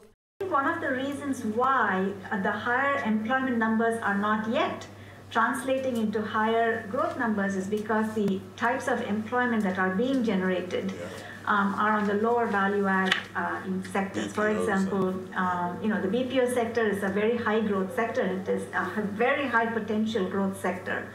But right now, the call centers, the value-add that is coming from the BPO sector is the labor. There is no additional, not a whole lot of capital or other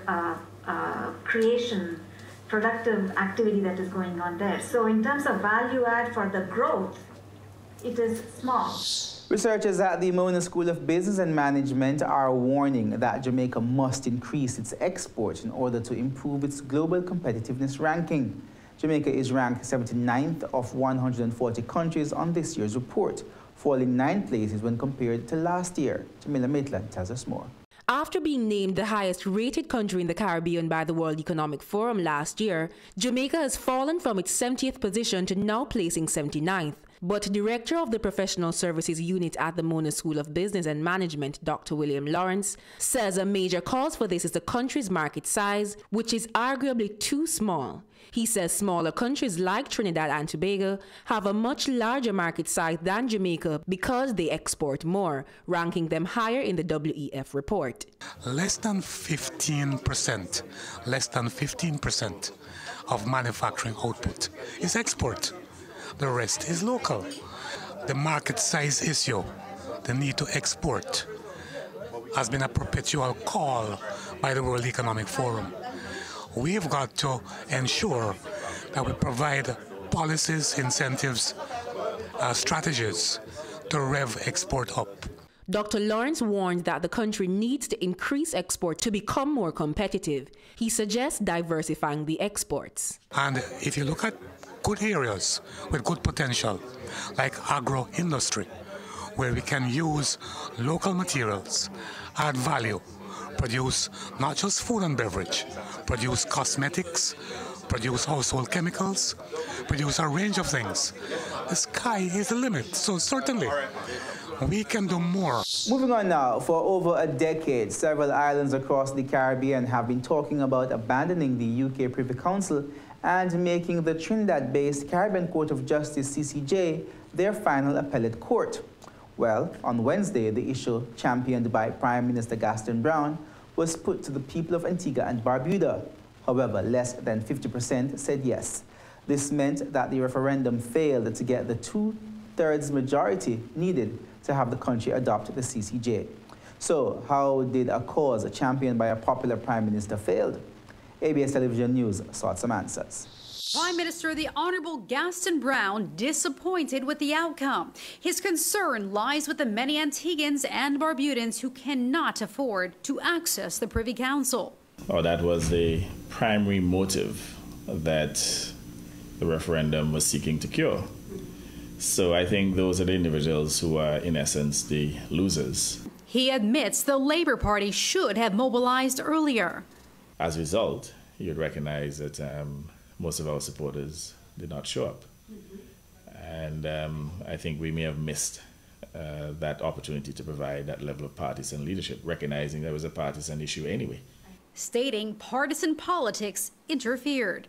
The partisan nature of the referendum, the subterfuge of the opposition, the false information, the lies, the innuendos that they've utilized in order to undermine the yes vote. It is unlikely that my government would proceed anytime soon, certainly within this term, with another referendum.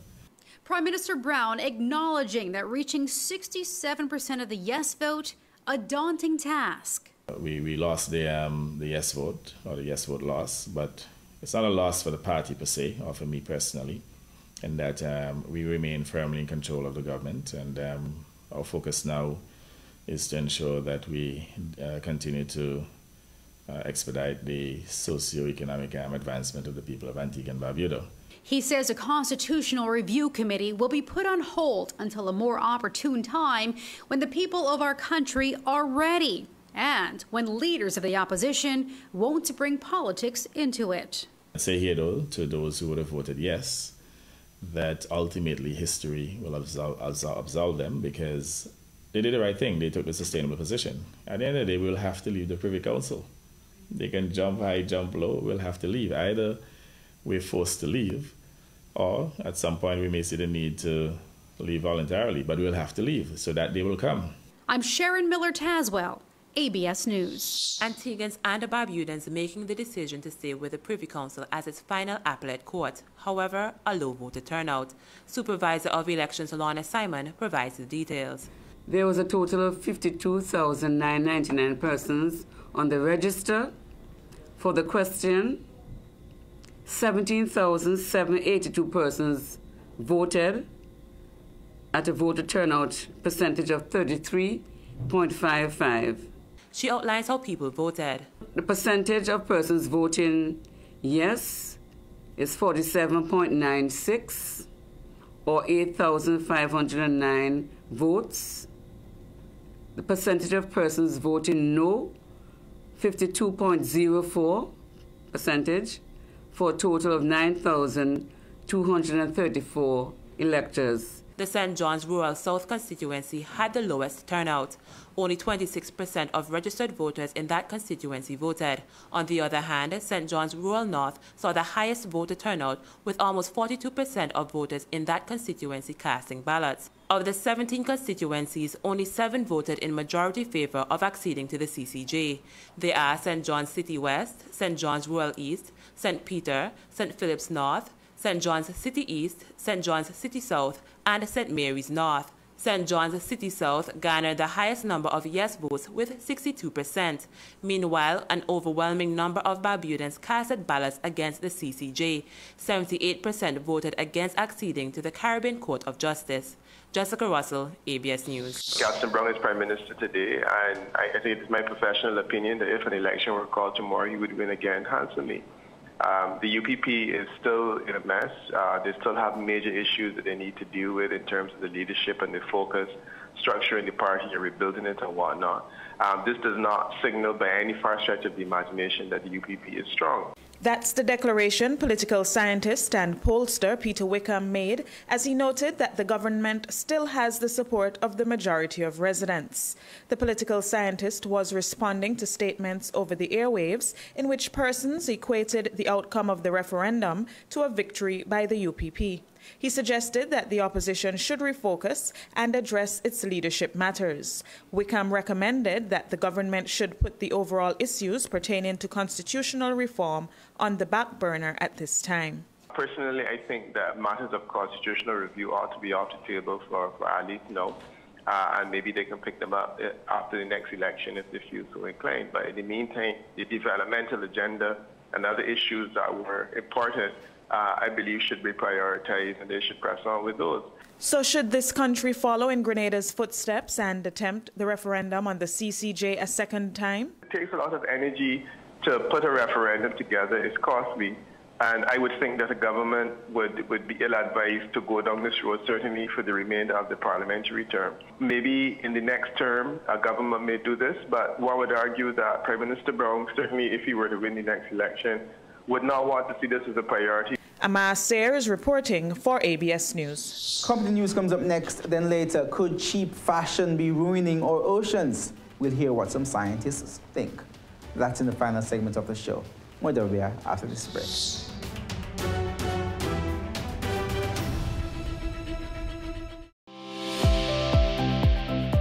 Welcome to The Business Year.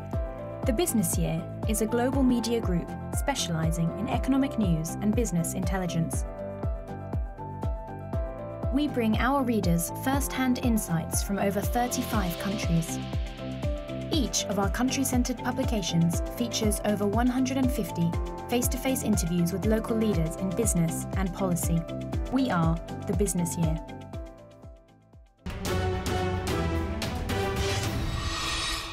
Welcome back to Weekend Business Report. Here's this week's company news.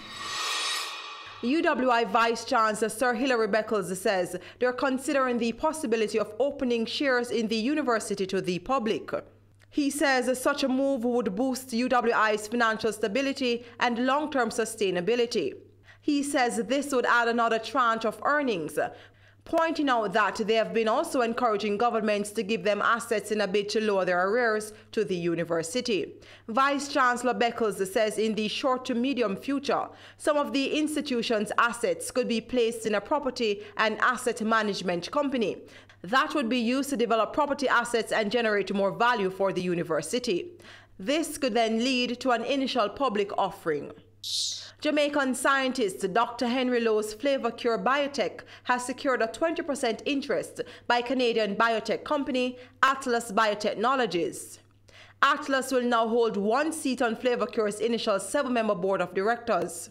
The deal sees Atlas investing $5.75 million into FlavorCure for more intensive research into the use of cannabis for medicinal and pharmaceutical treatment for cancer.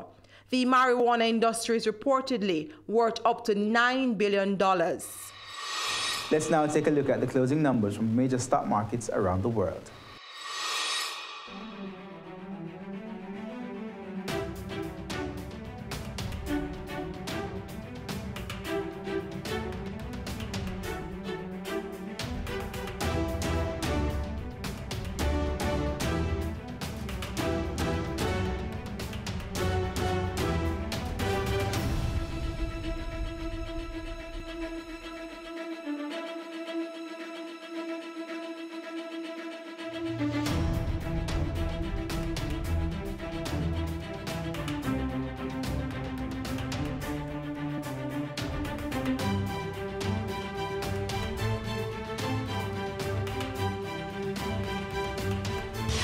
When we come back, more of the week's top stories from the BATV News Desk, so stay with us.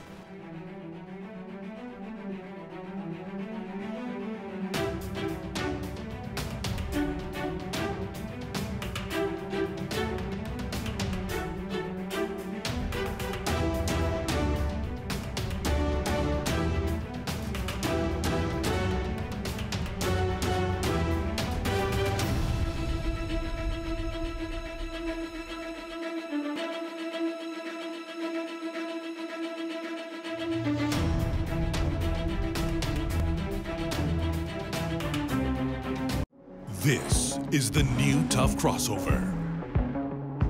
An exploring gear that pumps out your tough side. Strong and sturdy on the outside.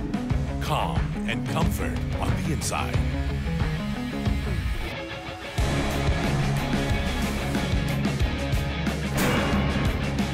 This is Suzuki new SX4 S-Cross. Gear to explore.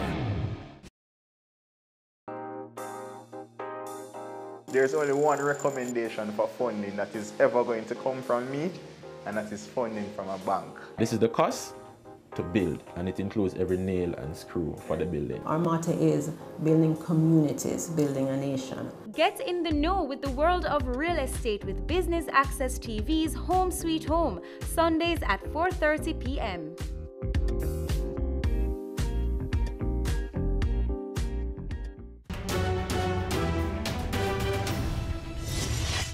Welcome back to Weekend Business Report. More news now. Finance Minister Dr. Nigel Clarke says the government intends to review the investment limits on pension funds, but he says the revision will be in phases.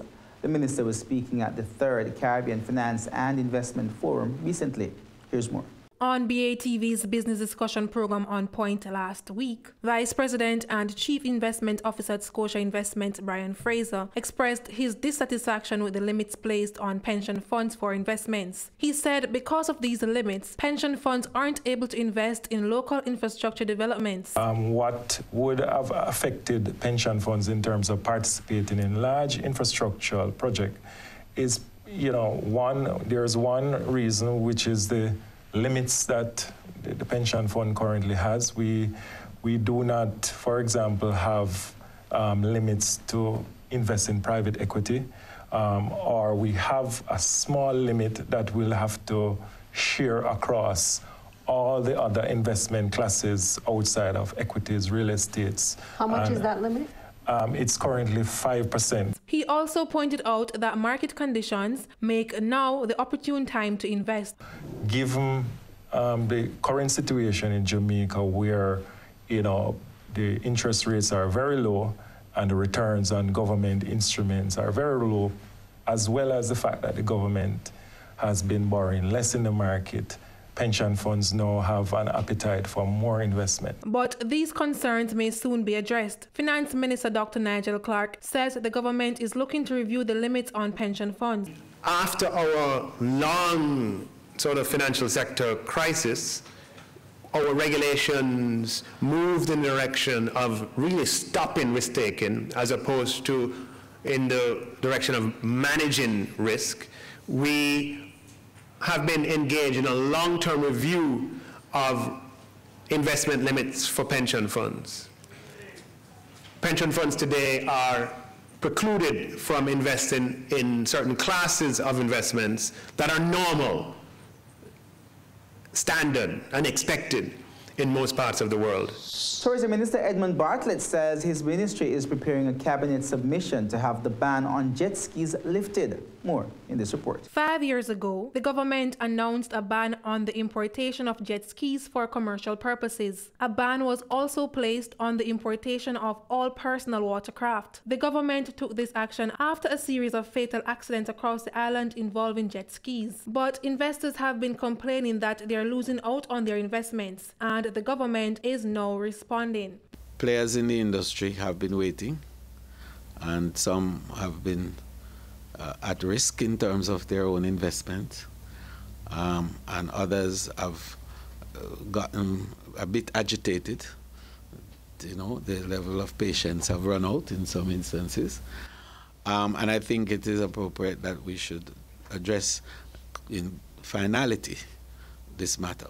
The minister says that the submission will also include a policy that will guide the water sports industry. I believe that we are now at a point where we can make a cabinet submission in relation to the matter of a policy on green paper on the water sports industry in Jamaica.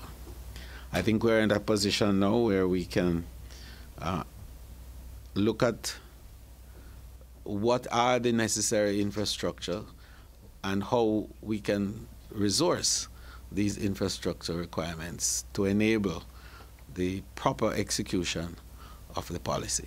But the ban will not be lifted immediately. The minister says first, the Maritime Authority of Jamaica, MAJ, will have to peruse the legislation. He says if all goes well, the ban will be lifted in January. It would have been a wonderful thing to say that we are going to re-engage this activity within the next 4 weeks.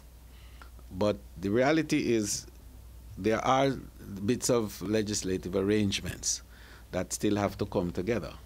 And I think in particular, the Maritime Authority of Jamaica has some tweaking to do in terms of their legislative architecture to enable this full rollout that we want. Minister Bartlett says this time the policy will be properly enforced. In terms of the enforcement arrangements, Senior Superintendent, I think we have some work to do also in terms of building out the equipment capabilities of the Marine Police Force to be able to monitor and properly enforce the rules that we are establishing. Victoria Pier in downtown Kingston has been shortlisted as an entertainment zone. Minister of Entertainment Olivia Grange made the announcement at the official opening of Ribby's Ocean Lounge last weekend.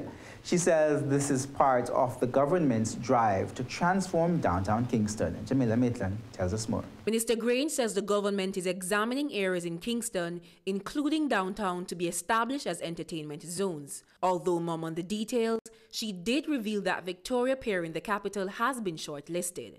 We are looking at a number of areas, and a team has been visiting. We've been meeting with NEPA, and very soon we will be announcing a number of locations.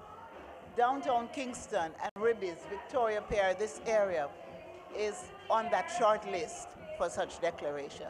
She says very soon, several locations will be listed as either designated entertainment areas, zones, or districts. This will include the type and duration of events to be held in the spaces. Determination will be made as to what time entertainment can take place in those areas. There'll be cut-off times, and there'll be times when entertainment can be 24/7. So we will be providing the definition of the various categories and what the criteria will be and what the restrictions will be and also what one will be able to do in staging their events. Depending on the event will be determined as to which zones which district or which venue can accommodate those activities. When we come back, could your cheap clothes be clogging the ocean? Some scientists think so. More on that after this break. We're taking you beyond our shores, across the region and around the world. Every week, BATV gives you in-depth reporting on the major stories that gripped headlines in the Caribbean and on the international scene. Join us Sundays for This Week Abroad. Business Access TV, serious about business at home and abroad.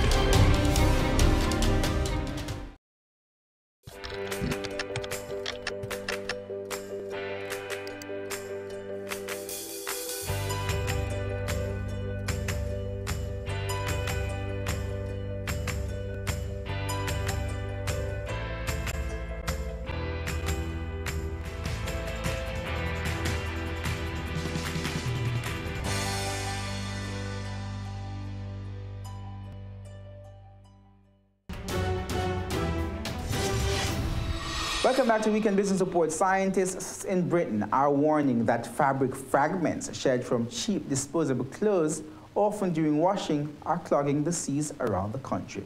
Take a look. Today I've been aboard this research vessel, seeing new evidence that Britain's taste for cheap fashion could be affecting marine pollution. If you're talking about a dress at a price point of £5, it almost makes it a single-use item, just the same as a single-use coffee cup. Something that we're using for a very short period, potentially, and yet it has a long persistence as waste. This net gathers textile microfibers. They're tiny strands shed from clothing, often during washing. Visible under the microscope, cheap synthetic fibre can lead to long-lasting pollution. It might be hard for people to feel strongly about a form of pollution they can't even see. Is it doing any real harm? The laboratory evidence indicates that they have the potential to cause harm to marine life. Think about marine pollution and what springs to mind are things like plastic bags and packaging. Yet this is a form that you can't even see without a microscope. Yet one of its main sources is likely to be right at your fingertips. MPs are now investigating clothing's environmental footprint, and some fear the growing trend of fashion for a fiver. What we heard from the experts that gave evidence to us in our inquiry is that, frankly, if your dress costs a little bit more than a cup of coffee, you're going to treat it in the same disposable way. On these 4 leading online fashion sites today, we found dresses for a £5 or even less. These examples are almost entirely polyester. In total, we found almost 350 dresses for under a £5 in various materials on these sites. Responsible retailers are doing a fantastic job to give us both value on the high street, but also to look at the environmental and the ethical impact of the products that they're selling. As scientists research whether there's an environmental price for cheap fashion, firms told us they acknowledge their responsibilities and that being affordable doesn't make clothes disposable. Chris Choi, ITV News. And that's our show for this week. On behalf of the entire Weekend Business Report team, I'm Keneal. See you next time.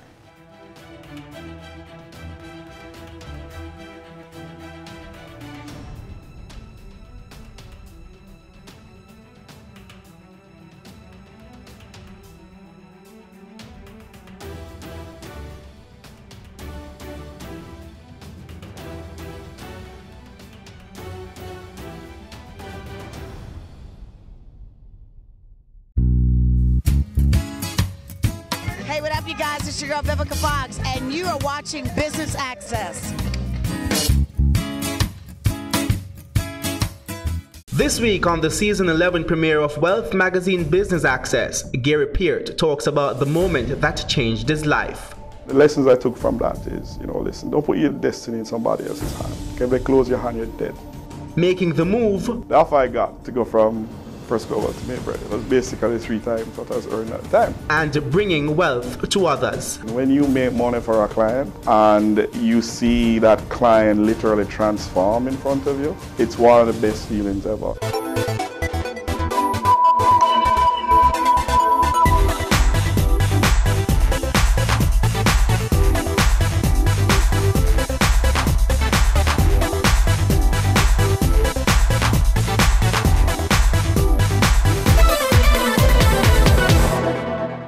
My name is Gary Peart. I'm the Chief Executive Officer of Mayberry Investments Limited.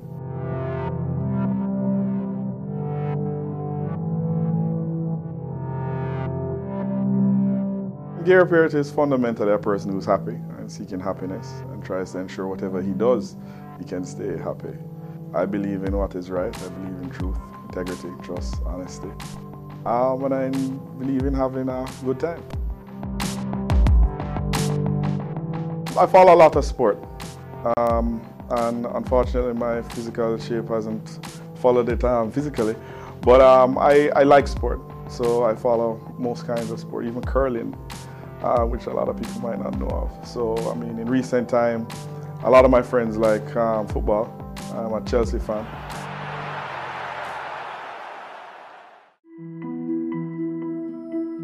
I was born in Mandeville, Hargreaves Hospital. I grew up in Maypen. I used to attend St. Thomas More Prep. In Maypen, it was all about flying kite, driving toy trucks, building your own trucks. That's what I thought life was all about, run up and down the place. We moved to Kingston. I attended Stella Maris Prep School, and things got a little bit more serious there. Left Stella Maris, got into Campion College. Left Campion College, went to university, dropped out of university. Every day I needed to play domino, it seems, at the time. Still can't get over it. And then went into the working world. Was there, realized that you really can't move till you get this piece of paper, as it was at the time. Enrolled back into university. Went to university full-time while I was working full-time. Got my degree, some more discipline, and just went on and did my master's. And that was education.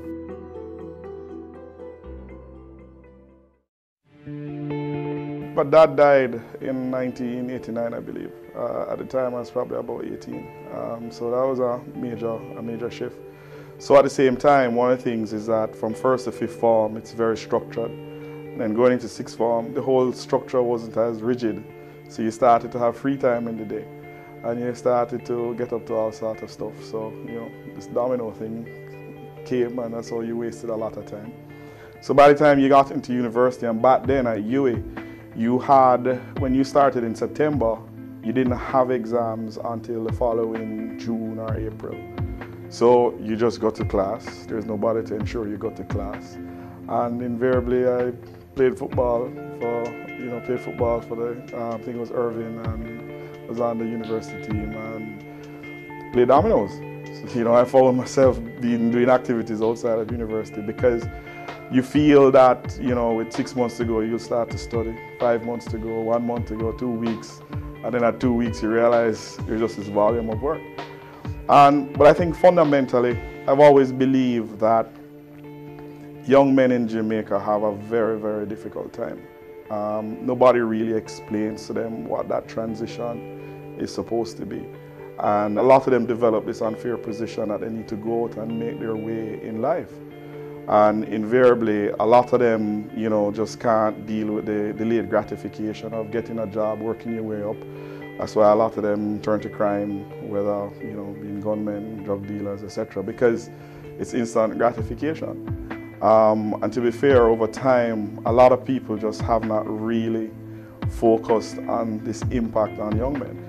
So I think that's what explains why you have so many women in university and higher education, because they have that patience, because the society doesn't force on them that, you need to mature before you need to do well in a financial sense, etc. So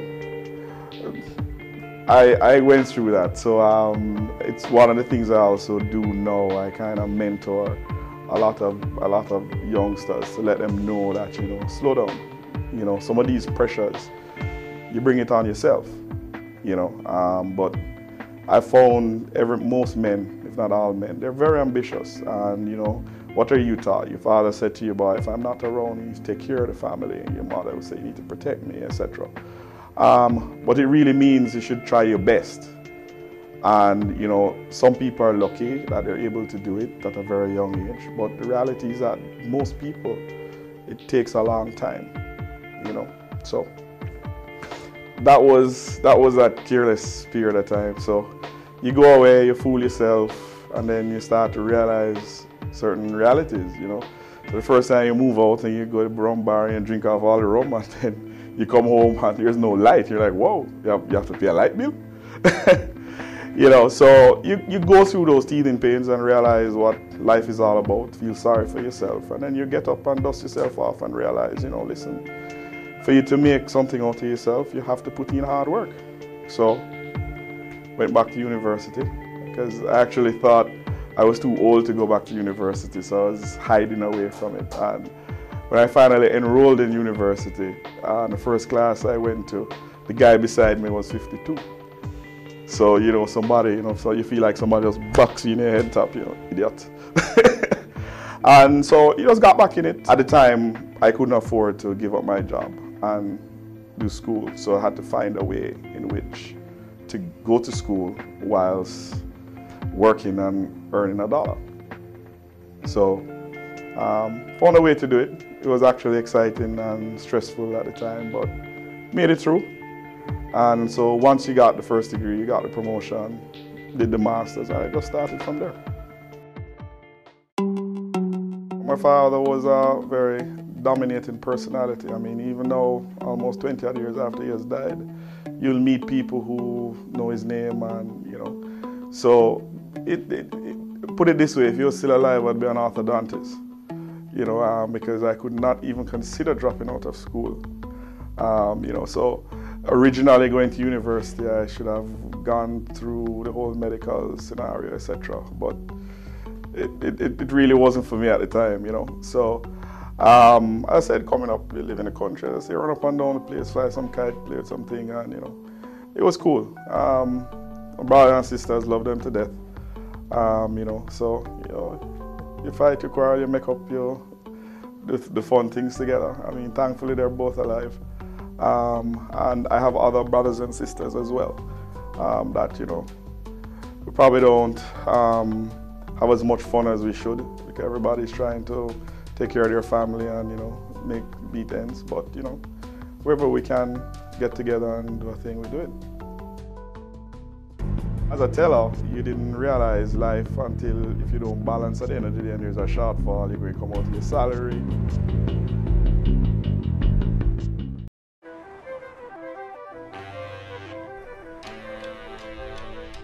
The Nissan X-Trail with All-Mode Eye Technologies.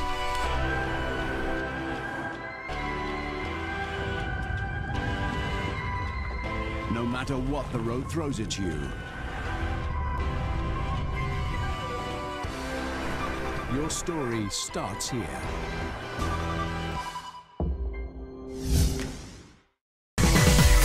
Having a corporate event, seminar, awards show, conference, product launch, workshop or expo? Business Access TV is here to showcase your event. Contact our sales department at 908-0919, 906-6357 or 908-2775 for more information. Business Access TV, serious about business.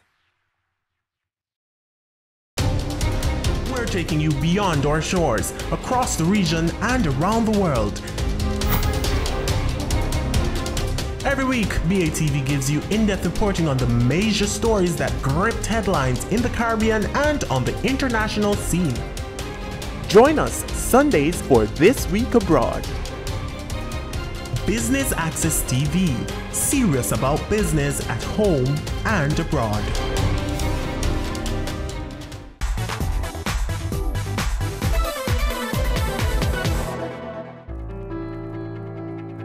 My professional career actually started from my first summer job.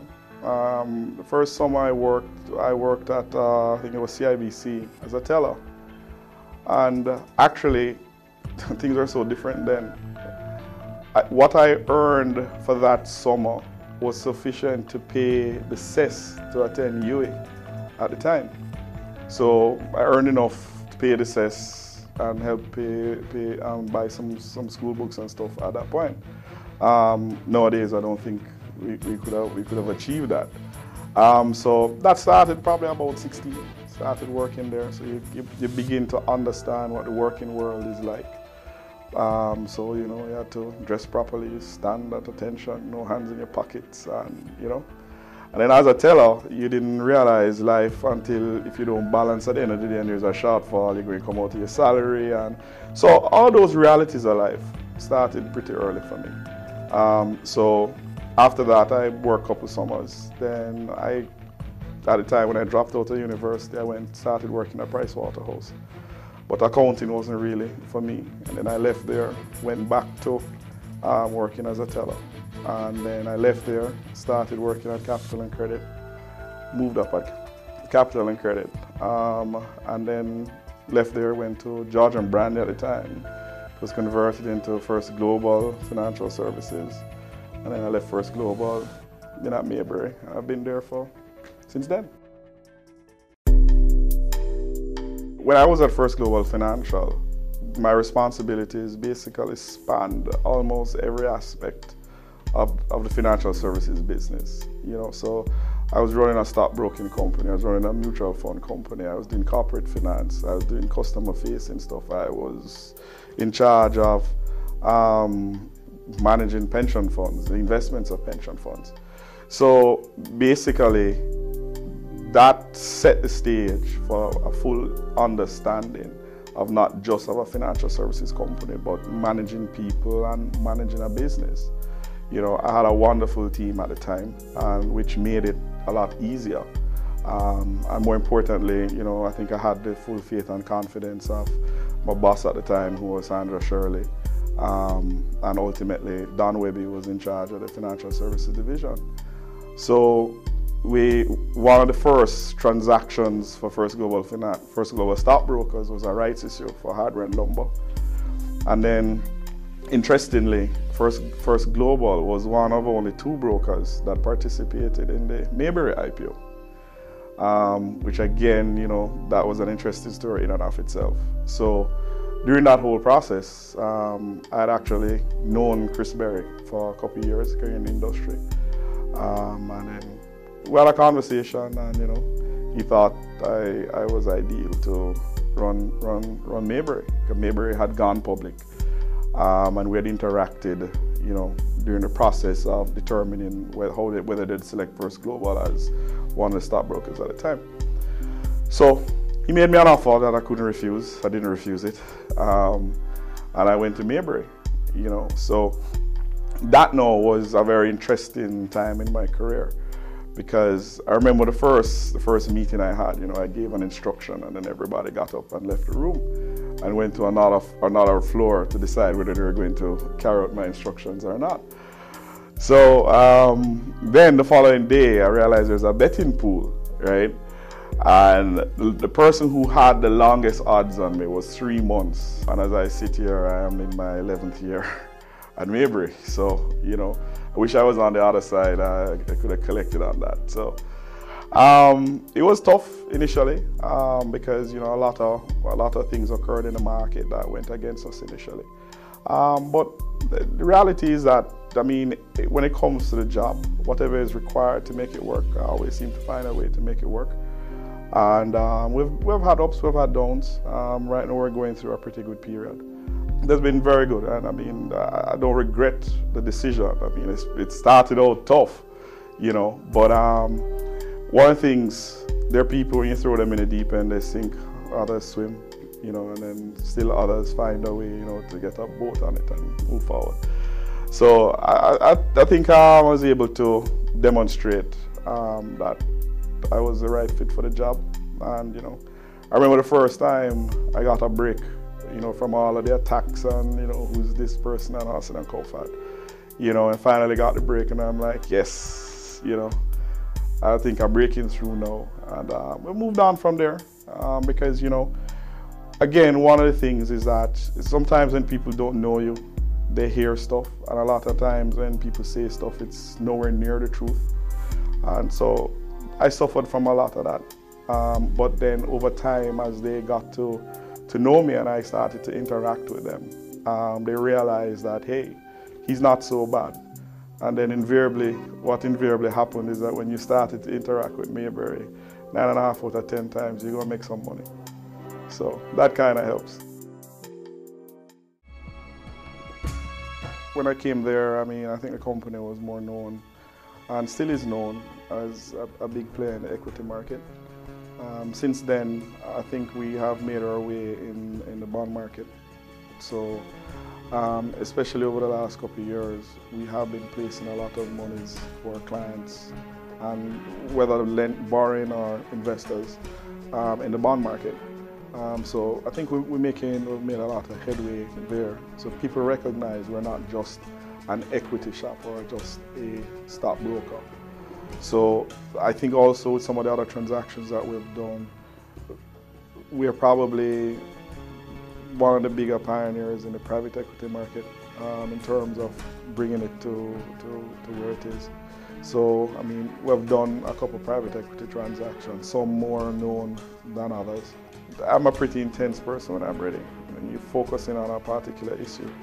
And for a good 2-3 years leading up to 2008, I didn't take any vacation and the whole 9 yards.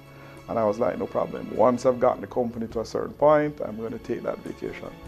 And I had my vacation all planned for, I think it was October, and then the credit crisis occurred.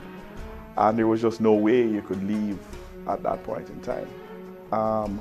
So what I then decided is that, you know, listen, if I follow this thing, it's going to kill me, because there's always something happening. And, you know, after 2008, I just decided that, listen, whatever happens, I'm going to take 2 weeks and, you know, just take some time away from the business and recharge. So that was one, and probably that's why I remember that period. Growing up, I mean, as I said, a lot of people don't really know my background. So they feel you're born into it, they see you, and you don't walk around the place and tell people certain stuff, you know. But there were 2 other defining moments, if you, I mean, in a sense, challenge. You know, there's a time where you felt sorry for yourself. You know, I used to be an auditor for D&G Wines. D&G Wines actually borders Riverton. And one evening I came out, you know, Sally moaning, beating up on yourself, why this has happened to you. It was a low period in time, you know. And then I saw this truck. That's when I realized there's a double gate at the back, eh? And there was this truck. And what it was is that I think for certain days, they would dump all the reject bottles and broken bottles, etc. And when the truck was going on, you saw all of these people lined up on the outside. And before the truck even passed the gate, they ran up into the back of the truck. I mean, you have broken bottles, splinters, the whole 9 yards. And I'm like, Jesus Christ, what the hell is going on? And then when I realized that they were just trying to find one good bottle, to go back and sell that bottle, to earn some money to live for that day.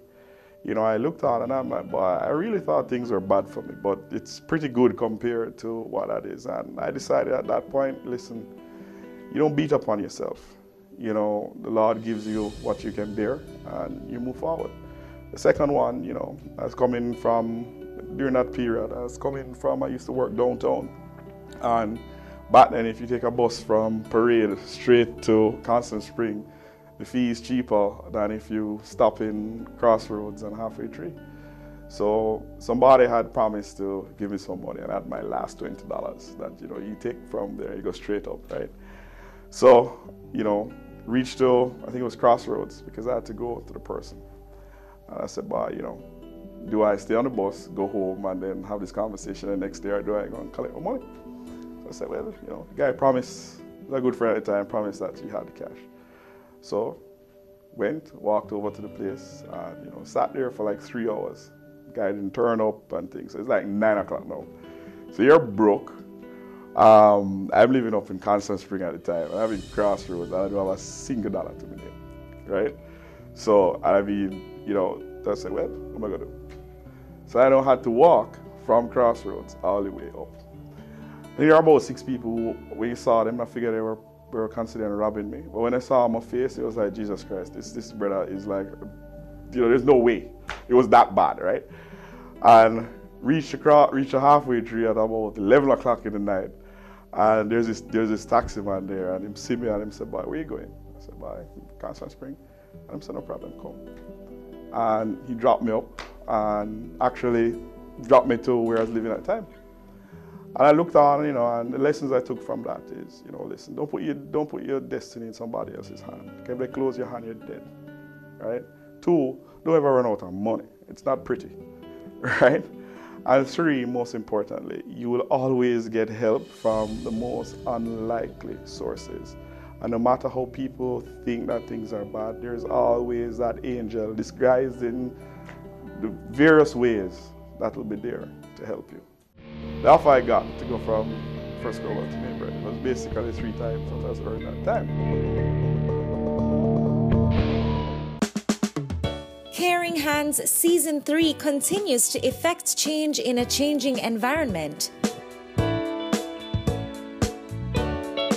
Many of us were raised by grandmothers, right? So, I mean, we know the wisdom that these people have. Going beyond business. The little leaders of today are our leaders of tomorrow. And with the proper education, we'll have very good leadership coming from that. That's Season 3 of Caring Hands, creating change and shaping lives, every Sunday at 5:30 p.m. on Business Access TV.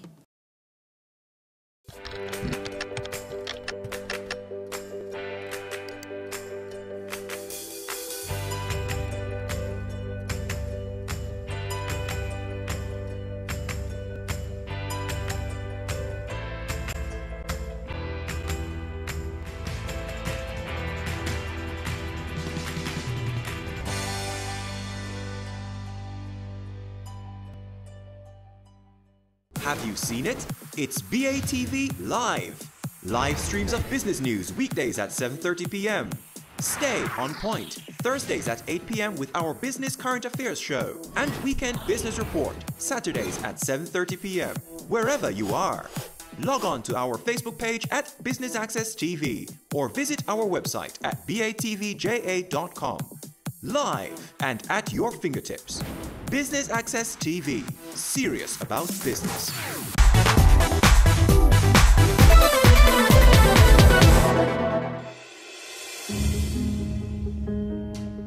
The offer I got to go from First Global to Mainbread was basically 3 times what I was earning at the time, right?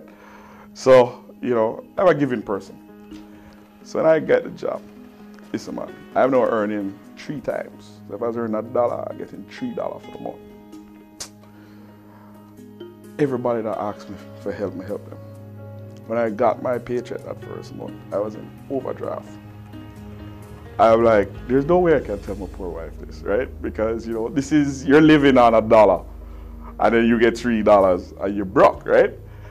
So, you know, I went to my chairman and I'm like, Chris, how I deal with this? He said it's simple. You just need to learn to say no. You can't save the world, right? You just decide who you're going to help, and you decide what is going to cost you to help them, and you determine that that's what you can afford, and you do that. Yeah? But there's nothing wrong in saying no. And thankfully, since then, I've been able to save some parts of my salary, you know. So, I mean, it's simple things like that, you know, that define you, and, you know, you move on in life, and, I mean, there isn't a challenge that you feel you can't overcome. Misconceptions about me, it depends, it's varied, because depending on how you interact with me, you're going to get a totally different person, right? So some of my friends just still can't understand how I deal with, you know, some of these large businesses, because I'm a joker. You know, when I'm around them, you know, I'm just happy to be around them, and we smile and enjoy life, and it's a way of de-stressing, you know. So they will see some of these transactions and they'll be like, you know, it doesn't add up, eh? But on the flip side, sometimes when, you know, I'm in the middle of a transaction or doing what job requires, people wouldn't believe that you have this other side that you can just go right down, you know. So if I don't have to wear shoes, I'm not interested in wearing shoes. What I love about my job at Mainbread, I don't have to wear a tie every day, you know. So it's difficult to tie it down, because depending on where you go, you get different people. So somebody who sees you as being laid back, they're going to probably tackle you in a particular way and be upset when you probably put them in their place. On the flip side, somebody sees you as so serious that they're just totally shocked when you laugh,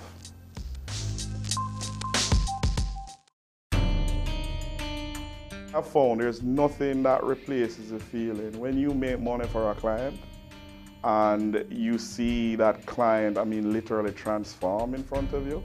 It's one of the best feelings ever, which actually that's part of the vision statement of Mayberry, transforming lives positively through lasting relationships. I actually work 7 days a week. My job isn't 8:30 to 4:30.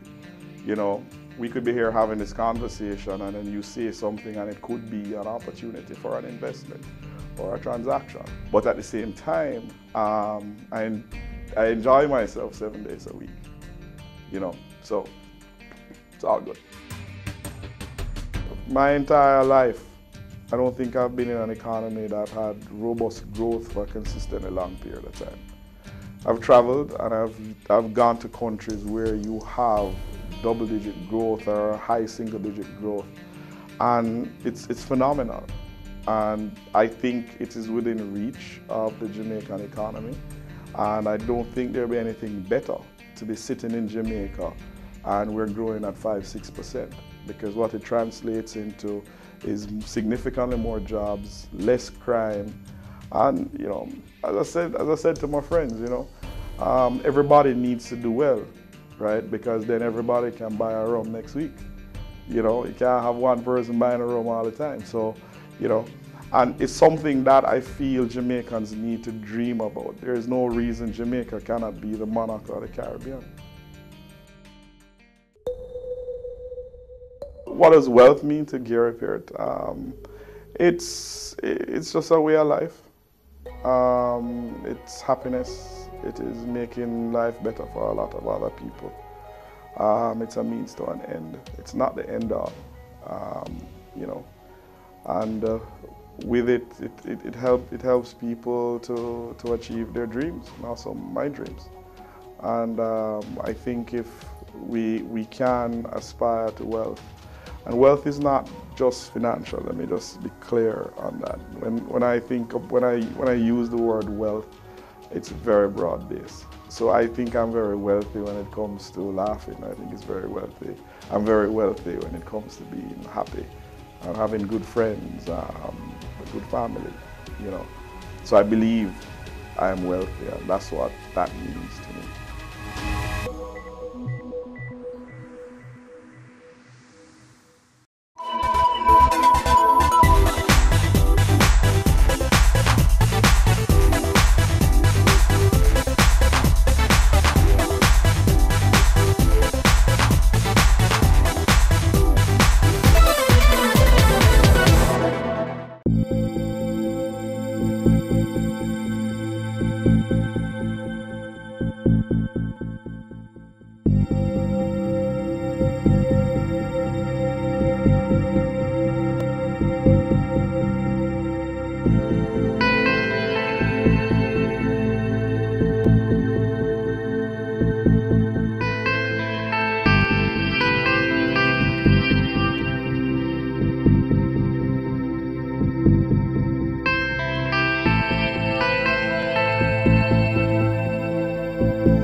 Usain Bolt, the fastest man in the world, and you're watching Business Access.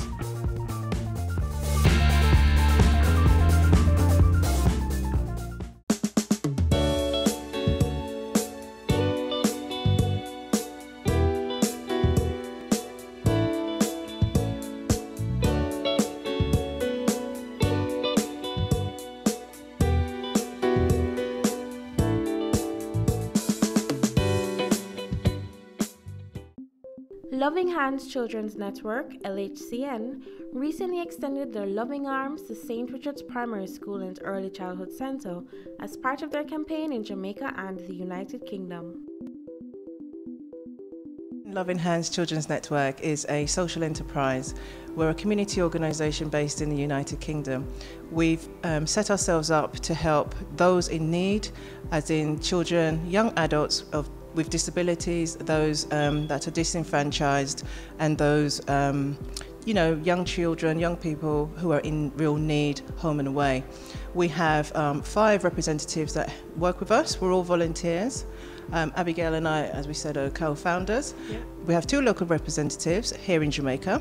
We have 2 representatives in the UK, and we have one who's a brand ambassador that's based in the United States of America.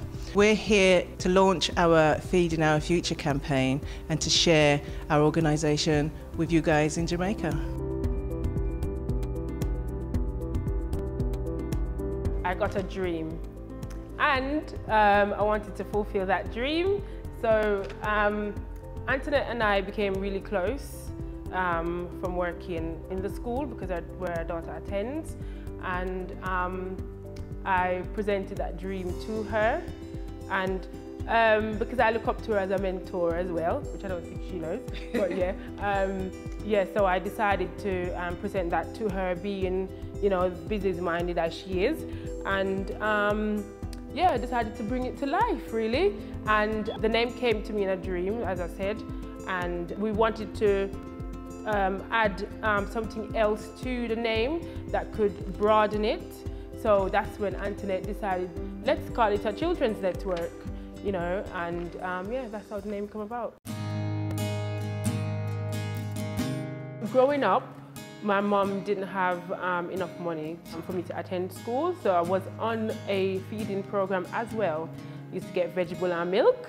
I'm assuming they're still doing that. Yes, so, and for me, like what Antoinette mentioned earlier, I've done my research, and, it's very important for kids to have a meal in the morning. It's very important. So that's what inspired me as well as my dream. We've only been working with organisations in the UK at the moment, but then we've reached out to where we are here today, so St Richard's Primary School and also the Early Childhood Learning Centre, because Abigail came to St Richard's Primary School, and we wanted to, as we said, give back and to share various initiatives that we've been talking about. My own child has disability, so I have a 16-year-old son who has autism. So, totally understand the pressures and the constraints for a parent. And I wanted to share that outside of the UK because I was being reached out to online and social media by families and, friends with children with special needs, and the lack of support and resources here in Jamaica for those children. We would like the government in Jamaica to help to support us. We feel like special needs to be recognised more, and children should not be shunned because they've got a special need. So we would like that to be recognised more by the government. The importance of, the supporting children with special needs. Being a special needs teacher as well, it's so rewarding to see, when you get them from September and say, for example, they've got speech and language or some form of physical disability, and to see the progress, and sometimes just you alone cannot support enough children. So we need that, that extra support, that governmental support. We've kicked off and launched our Future campaign, Jamaica, and that basically comprises of a breakfast feeding and healthy choices eating plan. So we're working with principals at St Richard's, so Mrs. Maureen Wong, and we're also working with Millicent Wilson here at the Early Childhood Learning Centre to promote and provide children with, healthy options, optional choices, and to learn how to eat well. We're very conscious, we've done research, we've looked into the impact of having breakfast and how that can enable you and energise you in order to learn, concentrate, build the brain and growth. We're not saying we're health experts by any means, but we are caring and cherishing parents, so we do understand and see the value in having a real warm meal full, healthy meal, vitamins, minerals each day. Future plans would be to for us to have sponsorship, because at the moment we are doing everything, it's self-funded. We would love to have sponsorship because we found it quite challenging, self-funding the Feeding Our Future initiative. So yes, it would be lovely to have some form of sponsorship from the government. And I would also add that as well as sponsorship, you know, we're currently, as I said, being approached by many organisations, and it would be nice to see beyond, you know, siloed projects come to life. It'd be really, you know, impactful across the island so that we can enter into all the parishes with the Feeding Our Future programme, which we do intend to do. We'd like to roll it across all 14 parishes. We also want to make sure, again, we roll out the youth employability, where we're working with private organisations, government bodies, in order to, again, raise awareness of young people entering into work. We know how high youth unemployment is, not just in Jamaica, but also for us back home in the UK. We're working and we've got kids. And we still, you know, we're on it because, you know, we're passionate, very passionate about the children, very. Coming up on Caring Hands. St. Richard's Early Childhood Centre has been established since 1985.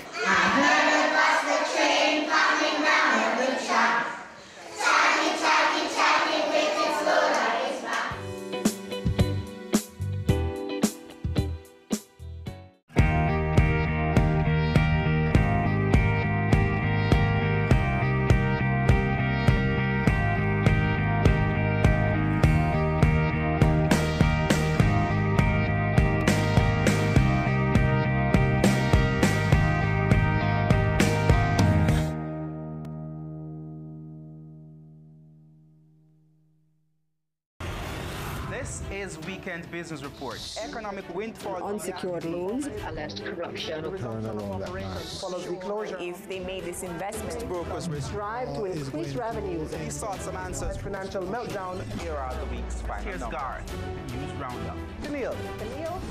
Camille, it's back to you. That's Weekend Business Report with me, Camille Gale, Saturdays and Sundays.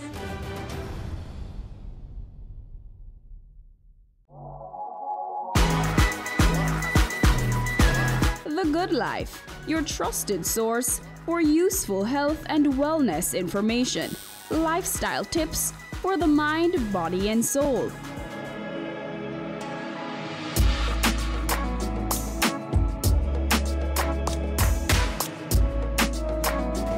Tune in Tuesdays at 8:30 p.m. on Business Access TV. Career Moves has always explored interesting careers, highlighting all you may not have known about them. This season is no different. Coming back to Jamaica, everyone's like, fizzy what? Fizzy who? When you find a bright boy or girl in the class and people say, what are you going to be? The parents will say, you have to go be a doctor, you have to go be a lawyer. Nobody says you have to go be a politician. Let me see your hands! Tune in Tuesdays at 8 p.m. on Business Access TV. There's only one recommendation for funding that is ever going to come from me, and that is funding from a bank. This is the cost to build, and it includes every nail and screw for the building. Our motto is building communities, building a nation. Get in the know with the world of real estate with Business Access TV's Home Sweet Home, Sundays at 4:30 p.m.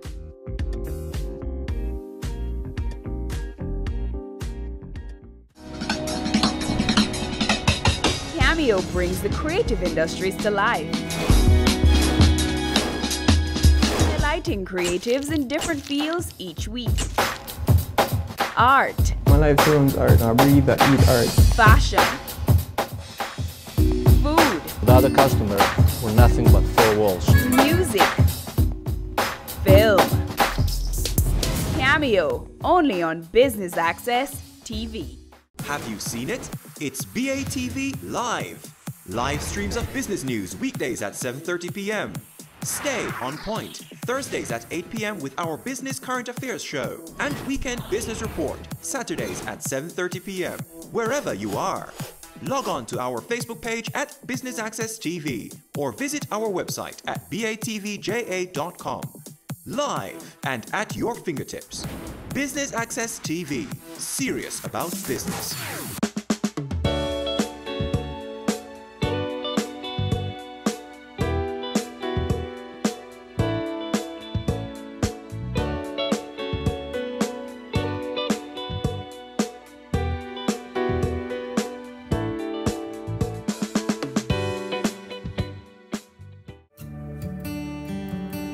Millicent Wilson is the principal of St. Richard's Preschool and Early Childhood Center. She is grateful for the support that she has gotten from Loving Hands Children's Network.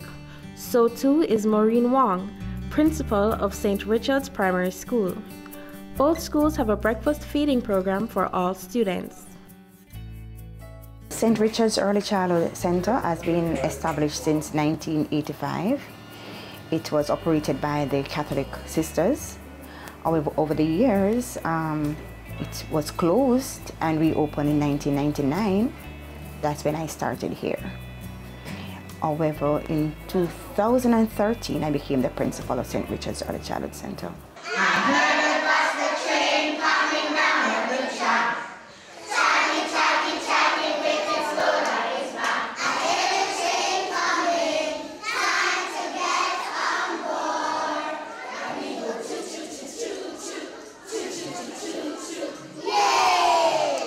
St. Richard's is a Catholic school, and we believe in nurturing spiritual values, social values, positive social values, and with that culminating with the academics, can only have excellence.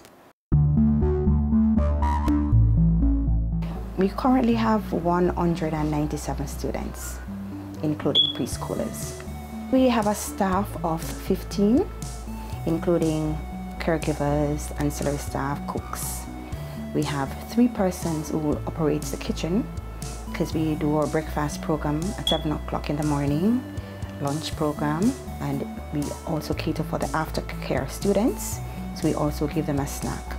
6 classrooms, all trained teachers, and so our students are being catered for, not just nutritionally, but academically.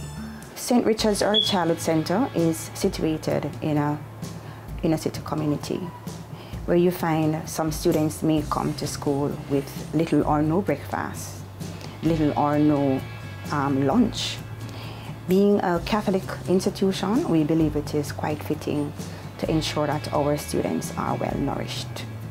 And so we started our breakfast program in 2013. However, the government had come on stream to help us out, because now the government is focusing on nutrition. However, the funding that we receive from the government sometimes cannot cover both breakfast, lunch, plus aftercare, because those students are here until 6 o'clock in the evening. And so we are grateful for the help that we can get from Abigail, just about any help that we can get to ensure that our students are well fed.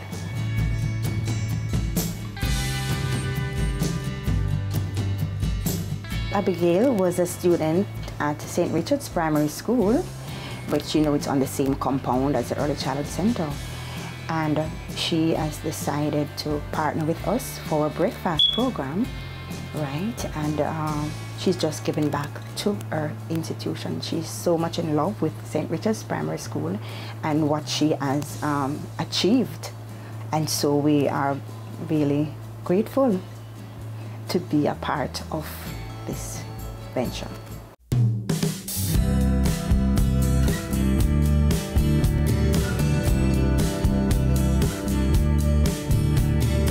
Many people would say St. Richard's Primary is operated as a prep school, a preparatory school. We prepare our children here to go out into the wider world. We have an holistic approach, and everyone, just about everyone, we want their children to come to St. Richard's Primary School. We have a very good program here, and it's not just about academics, it's well-rounded. We have sporting activities, we have the arts, we have a mixture of everything here at St. Richard's Primary School. And we pride ourselves in our motto, excellence or goal. So whatever it is that we do here at St. Richard's, we aim for the highest, and we always maintain a very high standard.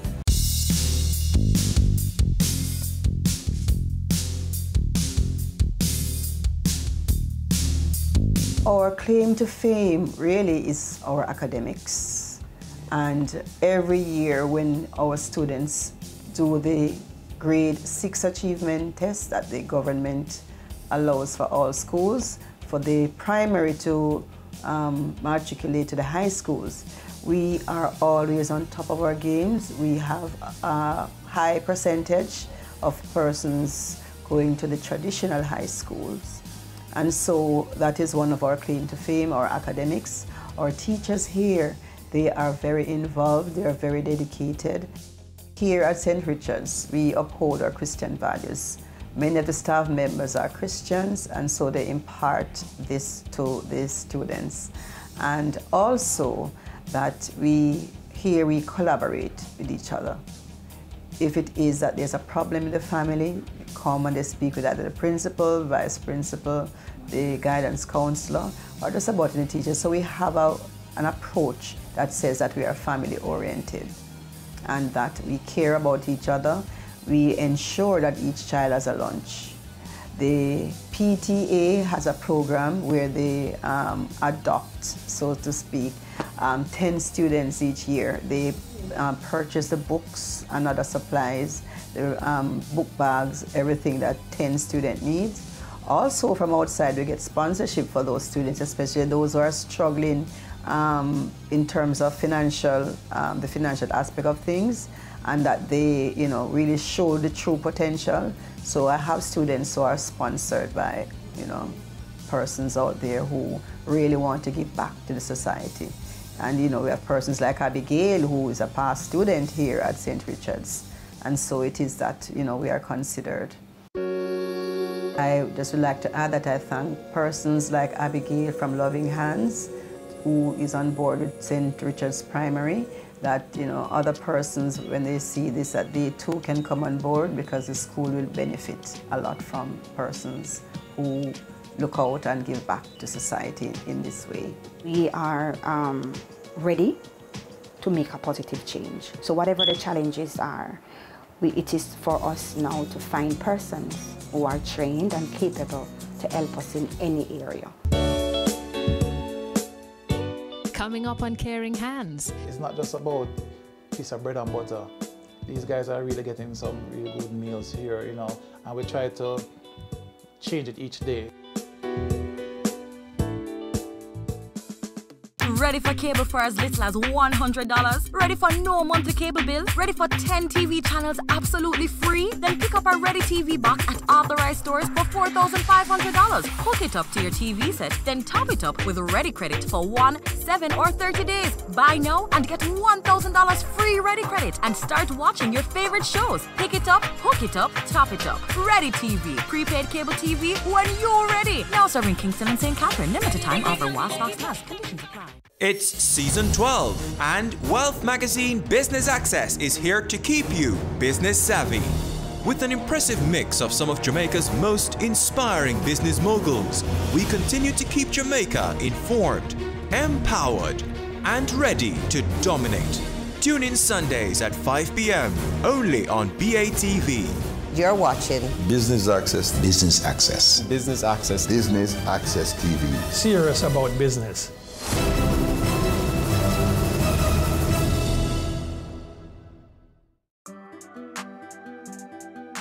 We are serious about the business of real estate, so catch Home Sweet Home Sundays at 4:30 p.m. or if you missed it, check our website at batvja.com. Having a corporate event, seminar, awards show, conference, product launch, workshop, or expo? Business Access TV is here to showcase your event. Contact our sales department at 908-0919, 906-6357, or 908-2775 for more information. Business Access TV, serious about business. Career Moves has always explored interesting careers, highlighting all you may not have known about them. This season is no different. Coming back to Jamaica, everyone's like, fizzy what? Fizzy who? When you find a bright boy or girl in the class and people say, what are you going to be? The parents will say, you have to go be a doctor, you have to go be a lawyer. Nobody says you have to go be a politician. Let me see your hands! Tune in Tuesdays at 8 p.m. on Business Access TV.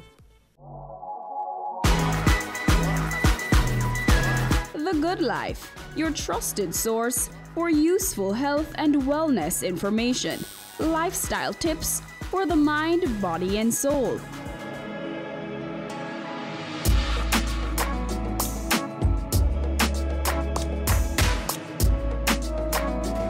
Tune in Tuesdays at 8:30 p.m. on Business Access TV. We're taking you beyond our shores, across the region and around the world.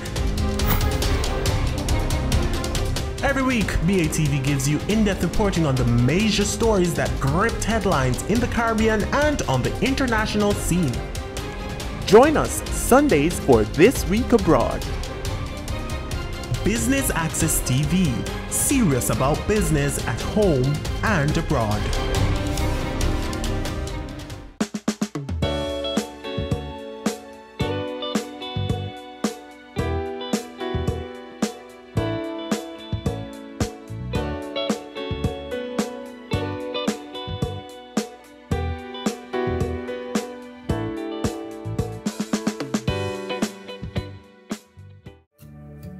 Kevin Nemard, the PTA president of St. Richard's Preschool and Early Childhood Center, sees the breakfast program as a welcome initiative. When I got here and we saw that children here, the parents just drop them off and that's it, and some of them didn't have a meal, some might not have lunch on a day-to-day basis. Now the idea came that, hey, let us start do something. So we started off really small to see what would be the response of the parents and the children. And try to make sure that we have a balanced learning zone here that is not just about teaching yourself, but make sure that once your tummy is full, you're better focused in class. You give less trouble in class because the worms growling and stuff in the tummy, you're distracted, so you tend to want to give trouble. Now when your tummy is full, from early, because you're taught that the first meal of the day is the best meal. So here we started off, and our breakfast program is very, I think it's very good for me. It is awesome because it's not just about a piece of bread and butter. These guys are really getting some really good meals here, and we try to change it each day. So one morning you might have porridge, real nice porridge. I tell the coolest auntie can cook. I have Mercy when she go into the kitchen, everything just smells nice. Just smell it from way down the road and say, oh gosh, I can't wait to reach at school. So they might have like frankfurters and scrambled eggs, they have cereal, they have fruits. We have partnership with other persons who, parents who might give us some fruits, or we have some agreement we buy fruits at a better price, and they have the holistic meal here to have. So it's not about us dry food and like, oh gosh, program and look, I'm so surprised I'm gonna get every day. So every day is something different, and these kids actually look forward to coming here. My parents telling me that I don't want any breakfast at home. The breakfast here is nice, so mommy don't need to do anything. Yeah, so that was very encouraging to hear that. And it wasn't anything planned. A child came and she said that to me, and the parents saw me, and I'm like, okay, I didn't know it was that good. So it's a good project that we have here. Abigail spoke to us about her niece's intentions, and then we heard that she's not here in Jamaica. And she's in London there, and this is what she wants to do to give back. I thought that, okay, this seemed to be an interesting venture to do, because it's good to know that we can think outside of the box. And I'm happy that persons in their own little ways have a desire to want to give back to where they're coming from. Because one of the things we try to do here is to encourage persons that whatever as you heard the principal said earlier, the seed you sow today will benefit the community in the future. So if we can start here at this level, nourishing these young children's mind, encourage them to focus in on what is important, then we know that the future of Jamaica is much better than what it is now. So with our partnership with Abigail is, for me, a wonderful thing. and we're expecting great things with this partnership, and I hope that this thing will grow from strength to strength, you know, as we go along. As St. Richard's continues to provide a holistic environment for our children, the parents are thankful for the thought and care shown to their children. It's helped a lot, you know, because you know in the morning when you wake up, even if you look out for breakfast at home, she's not going to eat it, but she loves to interact with the other kids when they're eating, so well, it helps out a lot. It is very good because at home she doesn't eat, but eating here at the school, it helps because she interacts with other kids. So I think eating with other kids help her to eat as well, and she eat more. I just want to thank those of who are helping to donate and continue to do it. I really appreciate it. What do you want to tell me about your breakfast that you eat in the mornings and coming to school and having fun with your friends? It's nice, and it keep my bellies when it's break time. The breakfast program here is a cut above the rest. The kids get porridge, the vegetable, and my son and my daughter have breakfast every single morning. Even if they have breakfast at home, it's their duty to have breakfast here. And so it's a time when the kids get to, I don't know what Auntie put in the breakfast, but my son seems to love the porridge. And so I can't make porridge like Auntie, and my daughter seems to love her lunch, and she's putting on a lot of weight, but you know, I love that about the school. The teachers and the chef, I just want to tell you thanks for your hard work, for taking care of my children. They know my son by name, Nehemiah, so when he comes in the morning, it doesn't matter what time, they have his breakfast prepared, because he can't function without having his breakfast at school. And to the principal, she's doing a superb job in the sense of my daughter usually attends a prep school, and St. Richard's is a cut above the rest. It is like a mini prep school with a very minimal cost. And to Miss Douglas, she is the most loving teacher and the most kind teacher, and to Shireen, my daughter, is so elated with the school. The ministry should take a page out of what St. Richard's is doing here and let other schools adopt what they're doing, because the students are learning and the students are being experienced to a whole heap of stuff. And I think what St. Richard's is doing is like, it's a first world country. It's you know what we get in a first world country, and that's what I love about St. Richard's.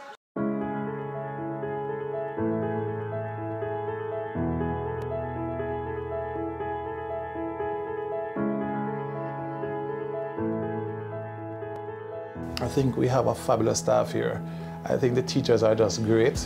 It's not just a job for them, it's their career. They love what they do. They take the time out to individually speak to children, you know, even if they're being naughty, they take the time out to talk to the children, not about punishing them, but to show them and talk to them about what they're doing, and you know what would mommy say or daddy say if they heard that you were doing this, you know. So we try to inculcate the family life here, and not just coming to school, but beyond when you go back home. I'm from the diaspora, and I want to give back to Jamaica the skills and experience that we have and things that we can leverage from the UK to bring to Jamaica. Even though sometimes we may say this is hard work, but we are committed.